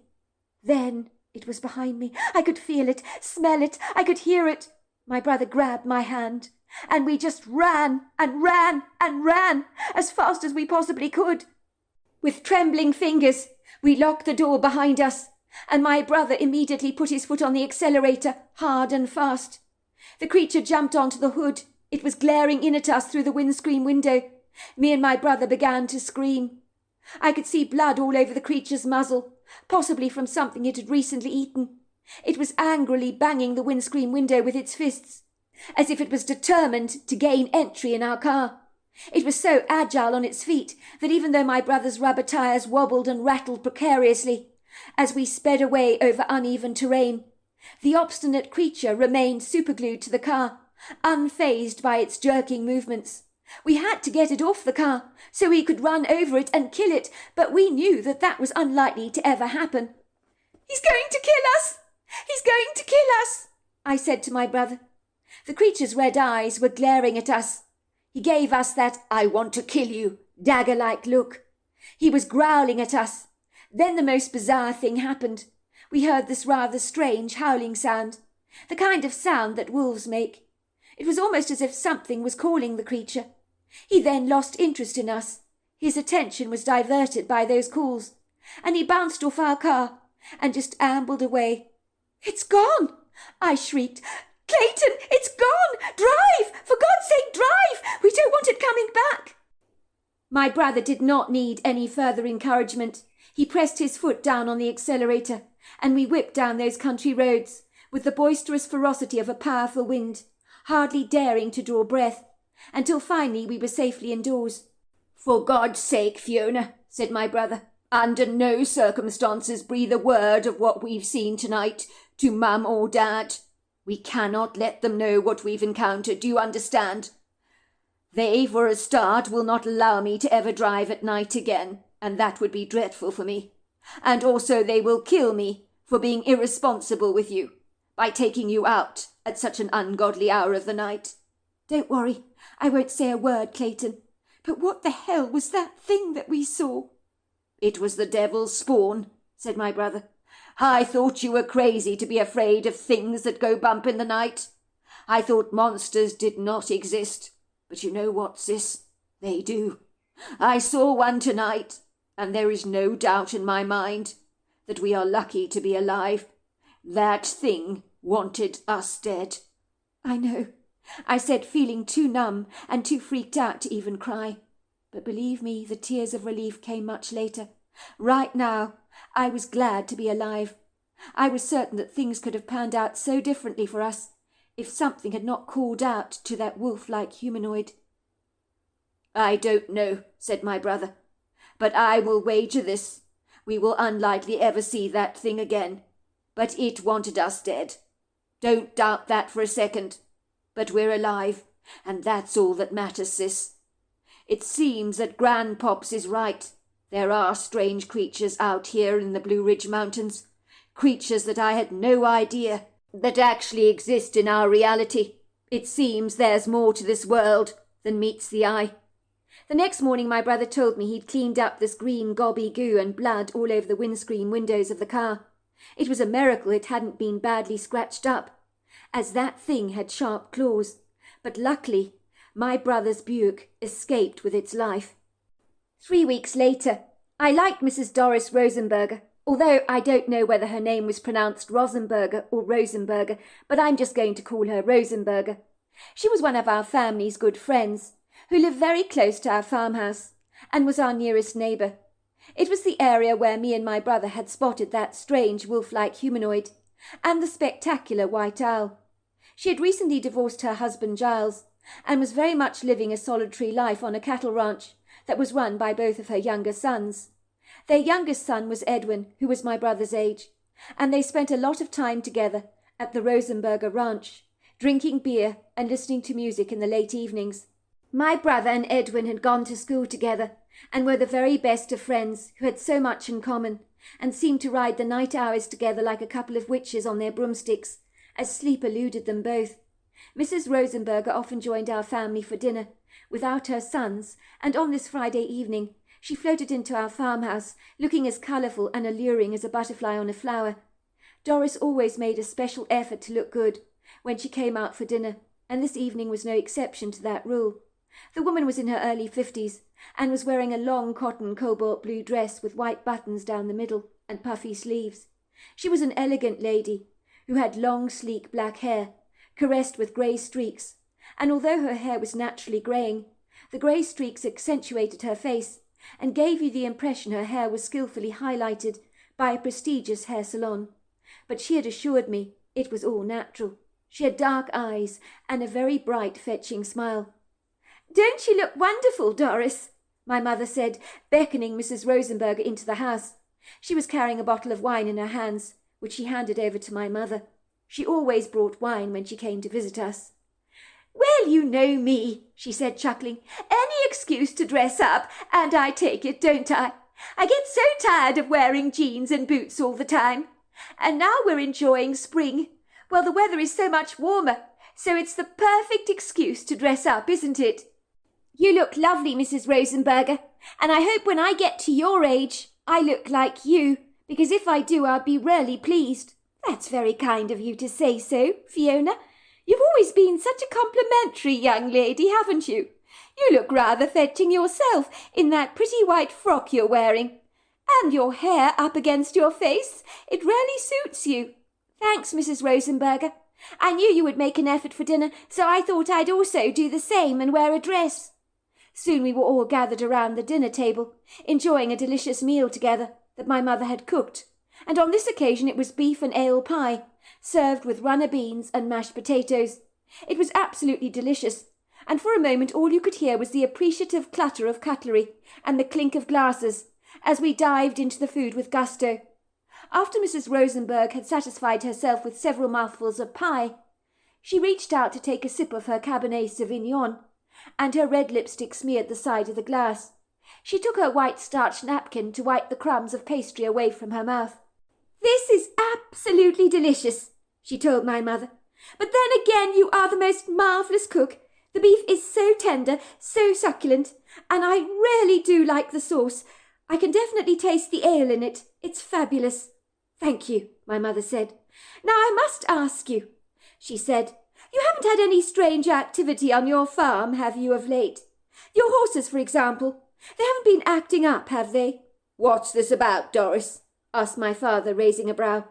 "As far as I know, everything has been fine around here. And no, the horses have been very well, happily frolicking in the fields. If anything were remotely amiss, our American quarter-horse bay Ram, well, he would be behaving oddly at the first sign of trouble. He's a very nervous horse, you see.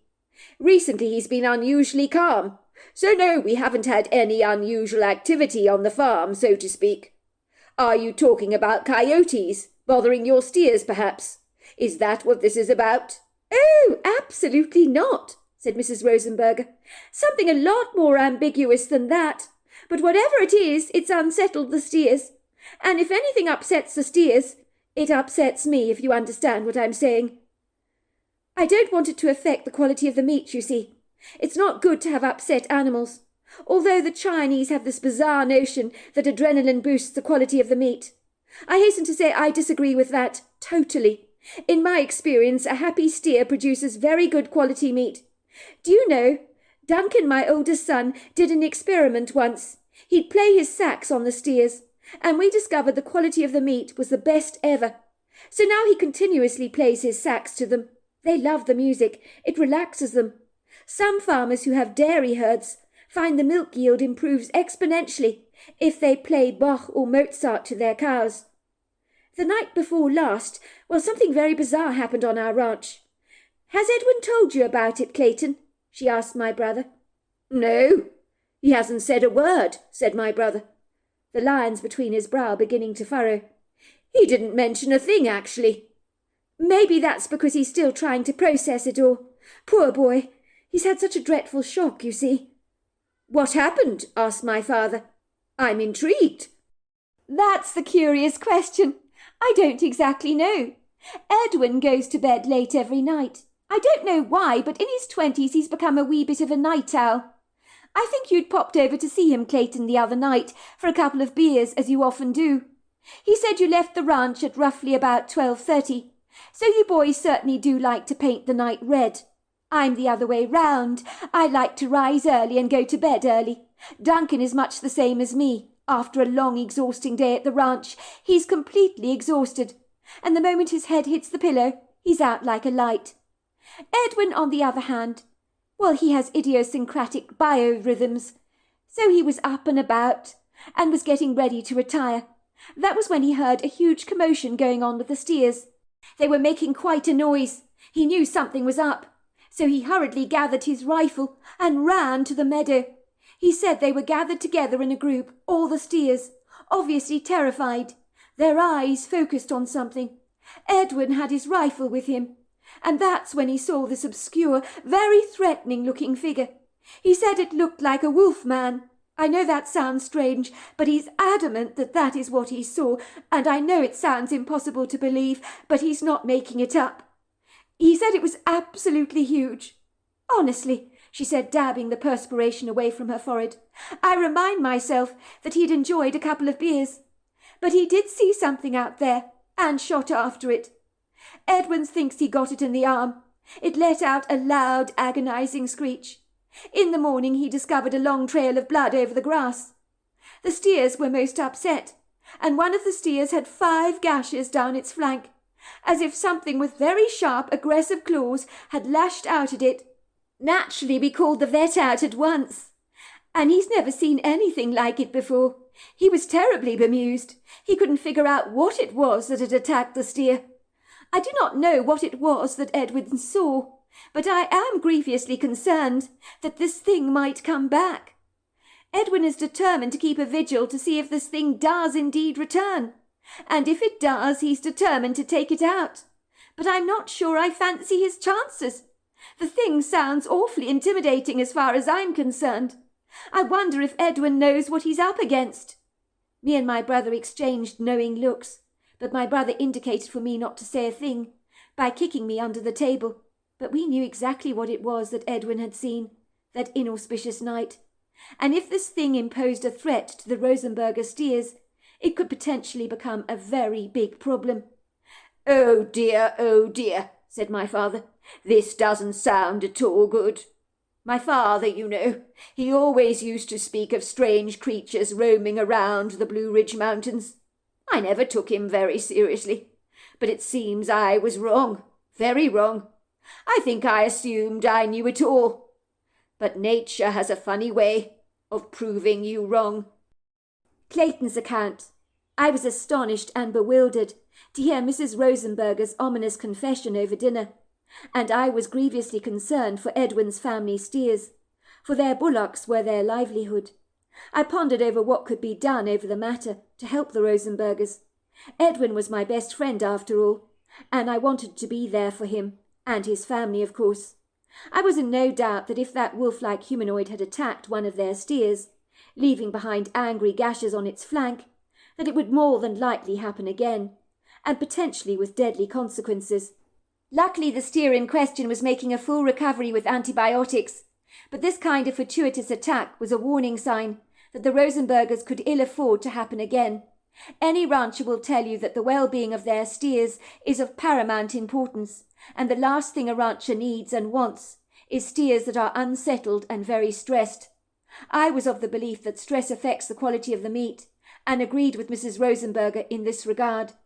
I know when an animal is exposed to stress, the meat can be incredibly tough. I've tasted the meat from a very stressed steer, and one that was very contented, and the quality of the meat was like comparing chalk with cheese. When me and my sister were pursued by this dangerous wolf-like humanoid, we instinctively sensed that he would kill indiscriminately, just for the hell of it, as if he thoroughly enjoyed tormenting his victims. I decided to seek my grandfather's advice in regards to the matter.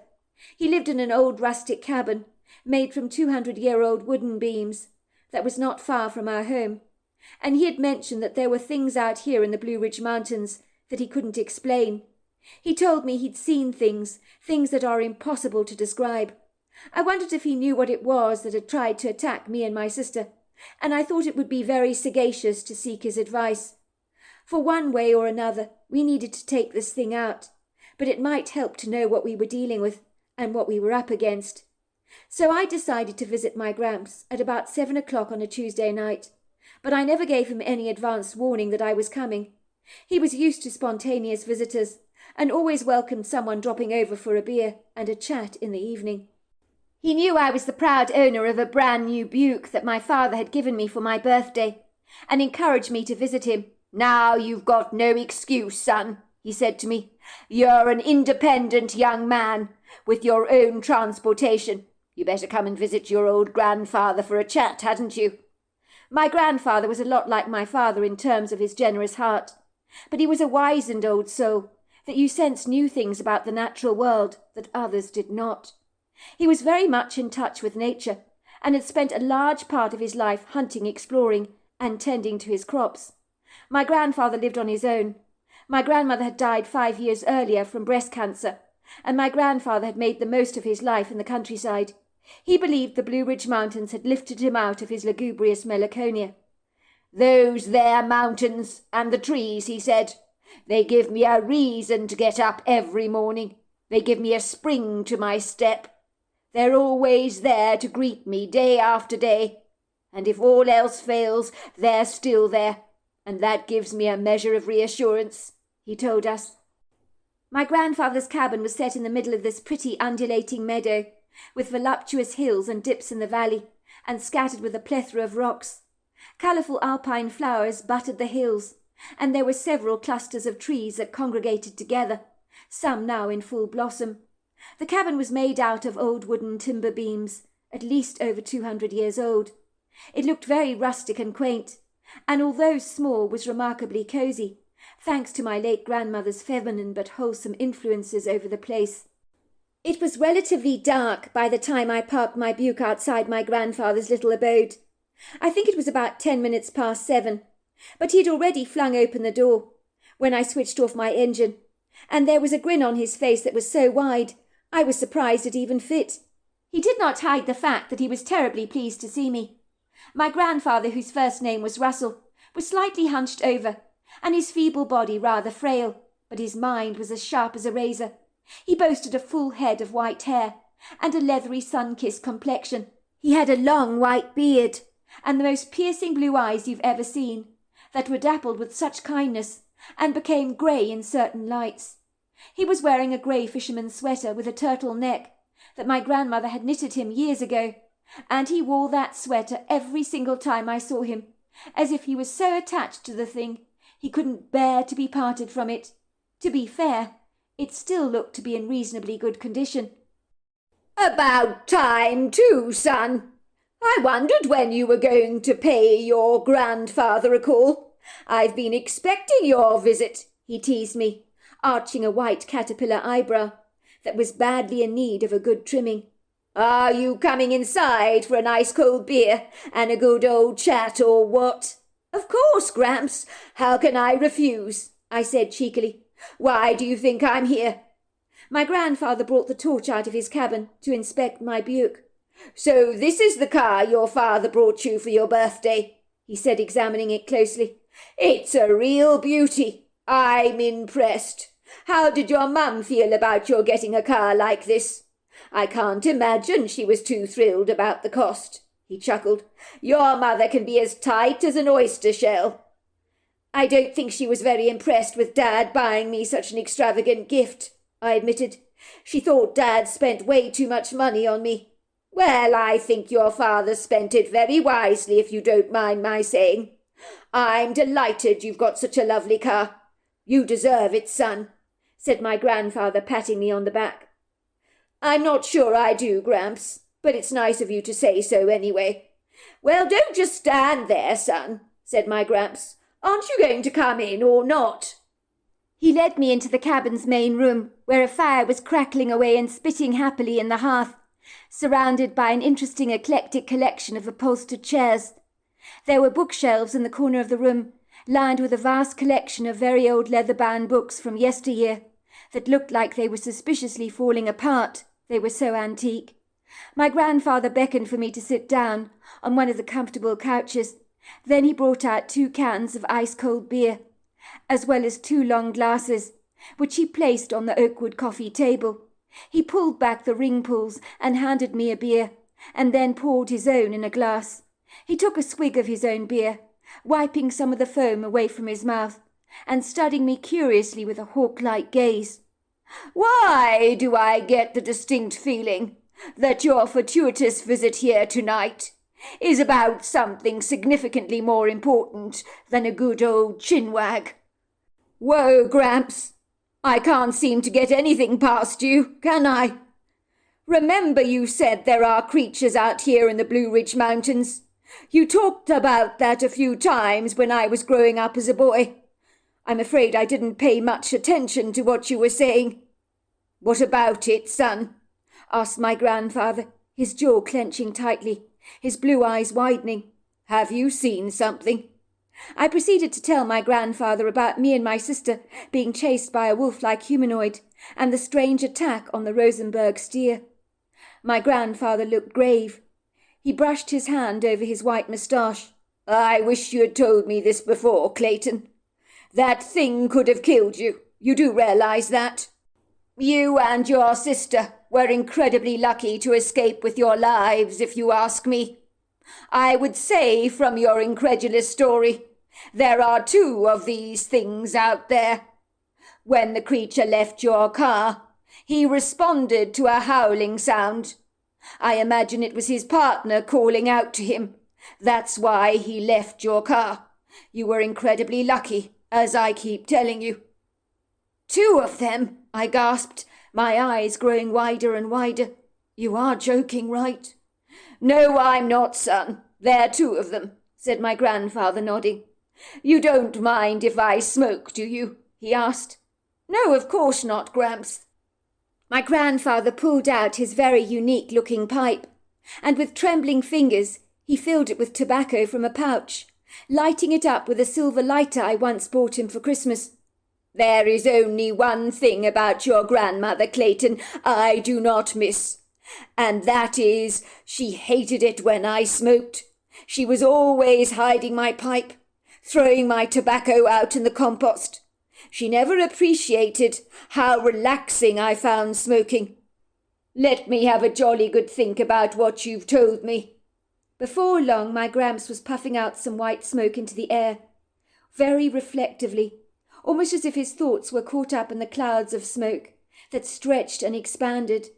Soon the cabin was filled with the aromatic woody notes of his tobacco, which was surprisingly not unpleasant for a non-smoker like myself. There was a mysterious, faraway look in his eyes, and for a brief moment he said nothing, as he seemed to be processing what I had told him, and meditating on my words, as if soaking in them like prunes bathing in a quarter of tea. Do you know what these things are? I finally asked him. Oh, yes, I do, son. Smolin will know what needs to be done. I will have to call upon him.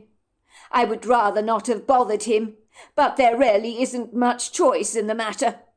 When my father mentioned Smolin, I thought he was talking about a man who knew about strange cryptic creatures.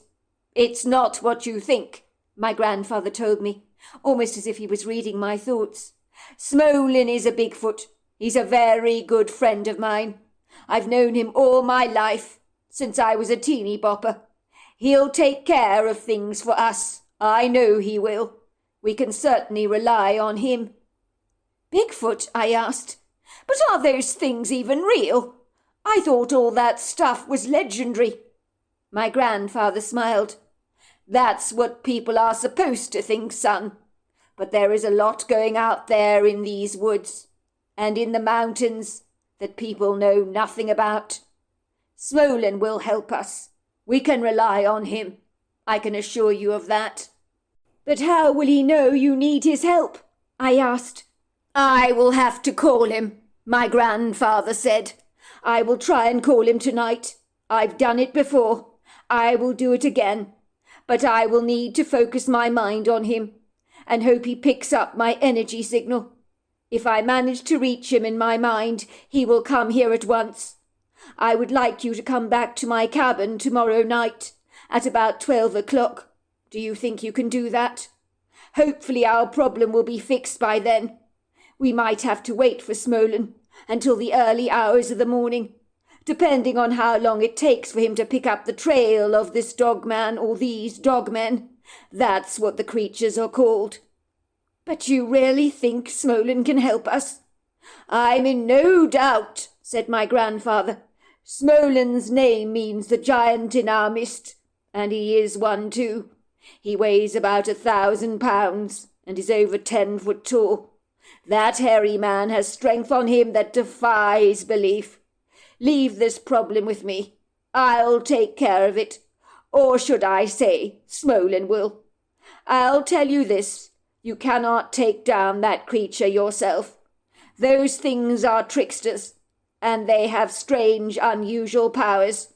If you take a thing on like that, God forbid what could potentially happen to you. It's best leaving a job like that to someone like Smolin. He knows exactly what needs to be done." Edwin's account. It is not difficult to doubt yourself when you have observed something so strange, so bizarre, so idiosyncratic, that you begin to seriously wonder if you imagined the whole thing. But imagine I did not. The evening I first encountered that dog-man-like creature had been a non-eventful one. My older brother Duncan and my mother had long since retired to bed. I was the restless insomniac in our household that would struggle to get to sleep. Luckily, my best friend Clayton, who didn't live very far away from me, had similar issues with getting to sleep. We had been in our living room playing a game of rummy together. We both enjoyed card games and were also quite passionate about Monopoly. Clayton only had one beer as he was driving, but I'm afraid I did overindulge, so I was a wee bit inebriated. But thankfully I can handle my booze to a degree. Once the game was over, Clayton left our farmhouse by letting himself out, which is what he usually does. I could hear him revving up the engine of his Buick as he drove away. I was still sitting on the upholstered chair in the living room, feeling slightly wobbly and unsteady on my legs. I rose to my feet rather awkwardly, deciding that a mug of warm milk was well in order to help me get to sleep and to line my stomach after all that alcohol, so that I didn't have a hangover in the morning. I was beginning to flag myself, rather like a drooping flower in a vase. I poured some ice-cold milk into a stainless steel pan and was about to put it on the gas hob when I heard a loud, raucous commotion coming from the steers in the field. I groaned. I knew the sound meant that something had seriously upset them, and upset them a lot. In that moment, when sobriety had eluded me a little, the last thing I felt in the world like doing was checking in on them. But I didn't really have a choice in the matter. Not only were these steers our livelihood, but I cared about each and every one of them like you would care about a domestic pet you owned. Something was seriously up, and my mother's 2 Yorkshire Terriers were yapping away as they had picked up on the distress call of the steers. My mother was calling from her bedroom. The sound echoed down the stairs. "Please, Edwin, check everything is all right, won't you, with the steers?" "Don't worry, Mum," I called up to her. "I've got this," I told her in a rather slurred voice. "Thank you, darling," she called back. I hurriedly grabbed a rifle from the rifle cabinet. Then I pulled a chain back from the front door and ambled cautiously into the night. It was quite fresh out there, and a cool breeze punnelled against my cheeks. But even before I got to the meadow, I picked up the most foul stench on the wind that is simply impossible to describe.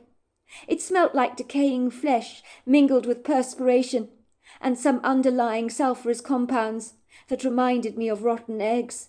It was so rank, so hideously revolting, that I began to cough and splutter. I dashed over to a bush and heaved my guts out. If the vomiting did anything, it helped me become a little less unstable on my feet by sobering me up. By this time, I absolutely knew something was up. My steers were in trouble. My heart began to pound violently, and every beat in the wall of my chest vibrated through my entire body. The foreboding smell on the wind was designed to intimidate. It was caustic, like a powerful chemical that burnt the back of my mouth really badly. My eyes were beginning to water, as if someone had sprayed a peppering of mace at my face. It was through those tears that I stumbled towards the meadow, where my steers were grazing. The moist dew was on the grass, and it brushed against my jeans, dampening the hems of my pants. I was holding my rifle at the ready, as I knew something was harassing my steers, and this was evident when I observed them clustered together so tightly, hemming each other in from every side, like a wall of eyes, ears, and noses.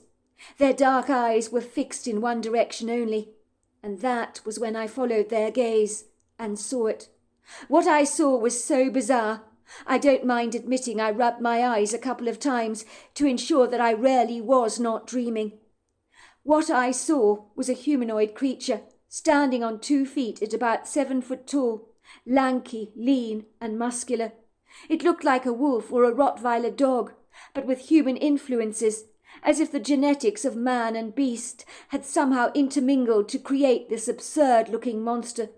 The thing was demonical, with blazing red eyes and a treacherously dangerous muzzle, displaying 2 full sets of jagged canine teeth.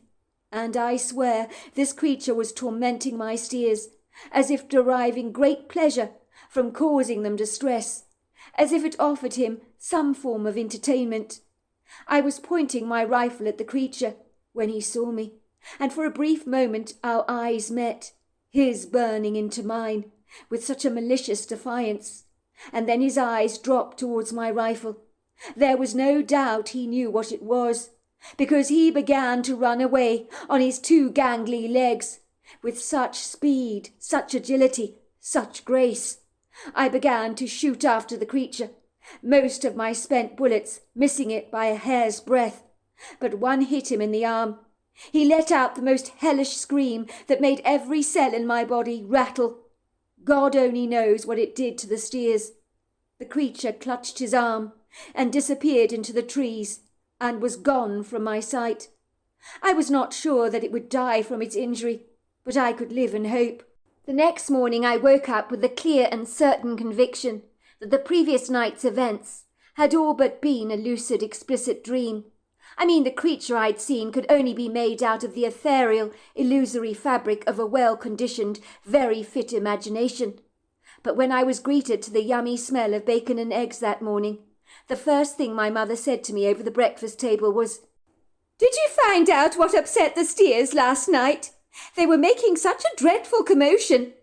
My mother's words drilled right through me like a jackhammer, as I began to realize the events of the previous night may not have been a dream after all. Indeed, the indelible memory came back so fast with a vivid recall you'll never find after a dream. I told my mother and brother what had happened, and about the strange cryptic creature I'd encountered, and at first they laughed at me, as if I'd completely lost my mind.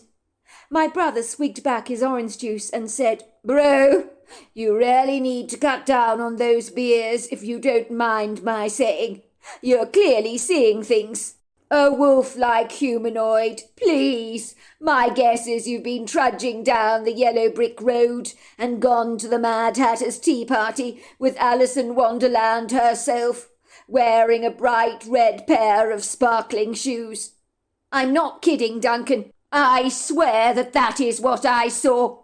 Don't you dare make fun of me, bro. I can see you sniggering. I was there, you were not.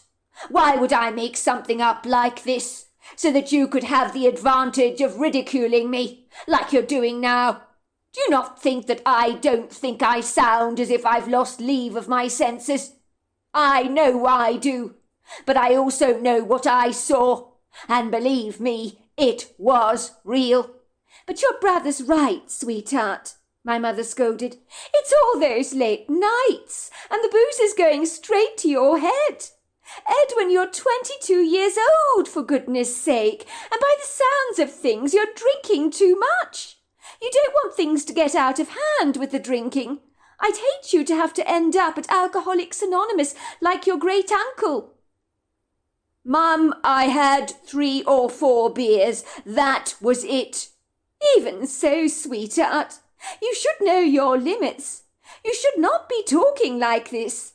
And you expect us to believe these preposterous allegations? You're almost implying that Wolfman exists. Mum, I know what I saw. Don't you ridicule me either. I growled under my breath, angry that no one would believe me. It was so frustrating when the people you loved doubted your integrity, and my mother and brother were giving me these pitiful looks as if to say, "Oh, my God, he can't handle his beer, can he? He's obviously seeing things that aren't even there." I felt so annoyed and aggrieved with the both of them for not listening to me, nor taking me very seriously. It was almost patronizing. I felt like a silly little boy all over again, who imagined a ghostly spectre loitering around the closet in my bedroom, as they were insinuating I was seeing something that wasn't there, as they assumed I'd been as drunk as a skunk. I admit I had drunken a tad too much that night, but I believed what I'd seen was real. Yet despite my convictions, I was beginning to doubt myself, and even what my eyes had seen. I couldn't blame my mother and brother for thinking I'd lost leave of my senses. In their shoes, I'd likely feel the same. It was only when we went to see the steers that morning that my mother and brother believed my outlandish account. One of the steers had these angry scratches down its flank that had ripped savagely through its flesh. My brother's eyes grew round, and the first thing he said to me is, "Bro, I apologize. I believe you." I also showed him the trail of blood that led into the trees, but there wasn't enough blood to suggest that whatever I had shot at had actually sustained a lethal injury. The steers were so unsettled the entire day, so my brother had to calm them down with his sax music, and the vet was called out to examine our steer. I was relieved when his truck rolled up outside our farmhouse. Maybe he would be able to tell us about what had attacked our steer. Dr. Harrison looked bemused. "What is all this about?" he asked, climbing out of his truck with his medical bag in his hands. "Something attacked our steer last night," I told him. "He's got angry gashes all over the back of his flank. And all the others, they're very rattled after last night's fortuitous events." "Oh, dear me," said the vet. "That sounds ominous. I hope nothing is attacking your steers. I hope you don't have a problem on your hands." When the vet studied the wounds on the flank of the injured steer, the first words out of his mouth were, "Bloody hell! What on earth happened here?" He ran his hands through the curtain of brown hair on his head. His lips began to quiver. He put his gloves on his hands and ran them over the injury, with a growing look of perplexment on his face. His brows began to furrow, and 2 creases developed between his eyebrows. "What do you think did this, Dr. Harrison?" I asked him. "I am very sorry, Edwin. I have got no clue whatsoever. But this was quite some dangerous attack, and it looks like powerful claws were used to attack your steer. Very powerful claws. Now he requires some injections. I need to sterilize this wound. You can see it's beginning to get infected. You need to keep an eye on all of your steers. You're very lucky this one was not killed. With claws like that, they can do a great deal of harm, and there is no telling what this predator is capable of doing, judging by the state of this steer. And look at all of them. They look very distressed. This thing, whatever it is. You've got to get it. You've got to kill it. I've seen strange things in my time working as a vet, but this is very idiosyncratic indeed. This is not an injury caused by a coyote, that's for sure, nor a mountain lion or a wolf, not even a bear. So what did this to your steer? I honestly don't know, but I'll tell you this. It was a very powerful creature. I decided from that point on I would keep a nightly vigil on my steers to ensure that this thing, whatever the hell it was, would not harm one of them again. This was our livelihood, and all me and my brother ever wanted was to be ranchers, following in our father's footsteps. Our dad was running another ranch not far from us, but as he and my mother were divorced, we saw him irregularly. I would be damned if anything was going to harm one of our livestock. Their well-being and happiness was of paramount importance to me. Granted, one day they would be turned into meat, but until then I wanted them to have the best lives ever. They deserved that. I wouldn't allow them to be tormented. Little did I know at the time that my best friend Clayton was seeking out the help and advice of his grandfather, who knew something about the bizarre creatures that could be found in the Blue Ridge Mountains, that the vast majority of us don't even necessarily know exist. I also do not know he'd called for help from an unlikely source. In the beginning I had not shared with Clayton what had happened that night. I think I was still getting my head around the strange event, because on the surface it really did sound like a fictitious fairy tale, but I knew what I'd seen was real. The following night, Clayton had not visited me on this evening, and I'd missed his presence. I was unable to get a wink of sleep, and did not touch even a drop of beer. Sobriety was important to be in top form. My brother and mother had retired to bed. Duncan begged me to wake him up if anything untoward happened during the night. He wanted to help me take down this evil wolf-like humanoid, if it ever dared trespass on our property again. I remember the anxiety of that evening pierced its way through my guts. My stomach was gurgling, and a taste of bitter bile burned the back of my throat. I knew that this is what apprehension can do to a man. The waiting, the wondering, if this devilish thing would ever come back again. And if it did, I would be waiting for it, that was for sure. And this time I would not miss with my rifle. I would aim my bullet straight for its head. I had been to target practice earlier in the day, to improve upon my skills with my rifle. During the evening, pacing up and down the first floor of our farmhouse, like a restless animal in a zoo enclosure, is what I had become all evening. Every so often I would walk outside, wearing a windbreaker, as it was slightly bracing out of doors, as the wind whipped against my skin. The night was dark, with a brief scattering of stars and a half moon, but I could taste the unpalatable uneasiness in the air, and even our steers seemed to sense something foreboding on the wind, as they became increasingly agitated. I had an impending sense that this frightful thing would indeed come back, but I had no idea this time he would come with reinforcements in the form of another one of these things that I suspected was female. It was when I returned to the farmhouse I heard an objectionable commotion coming from my steers. My mother's Yorkshire terriers began to yap incessantly. I thought that would likely wake my brother up to come to my aid. I had not drunk even a wink of beer. I was as sharp as a hawk, steady on my feet. I needed to be if I wanted to take this ghastly thing down with a well-aimed bullet and a resolutely firm hand.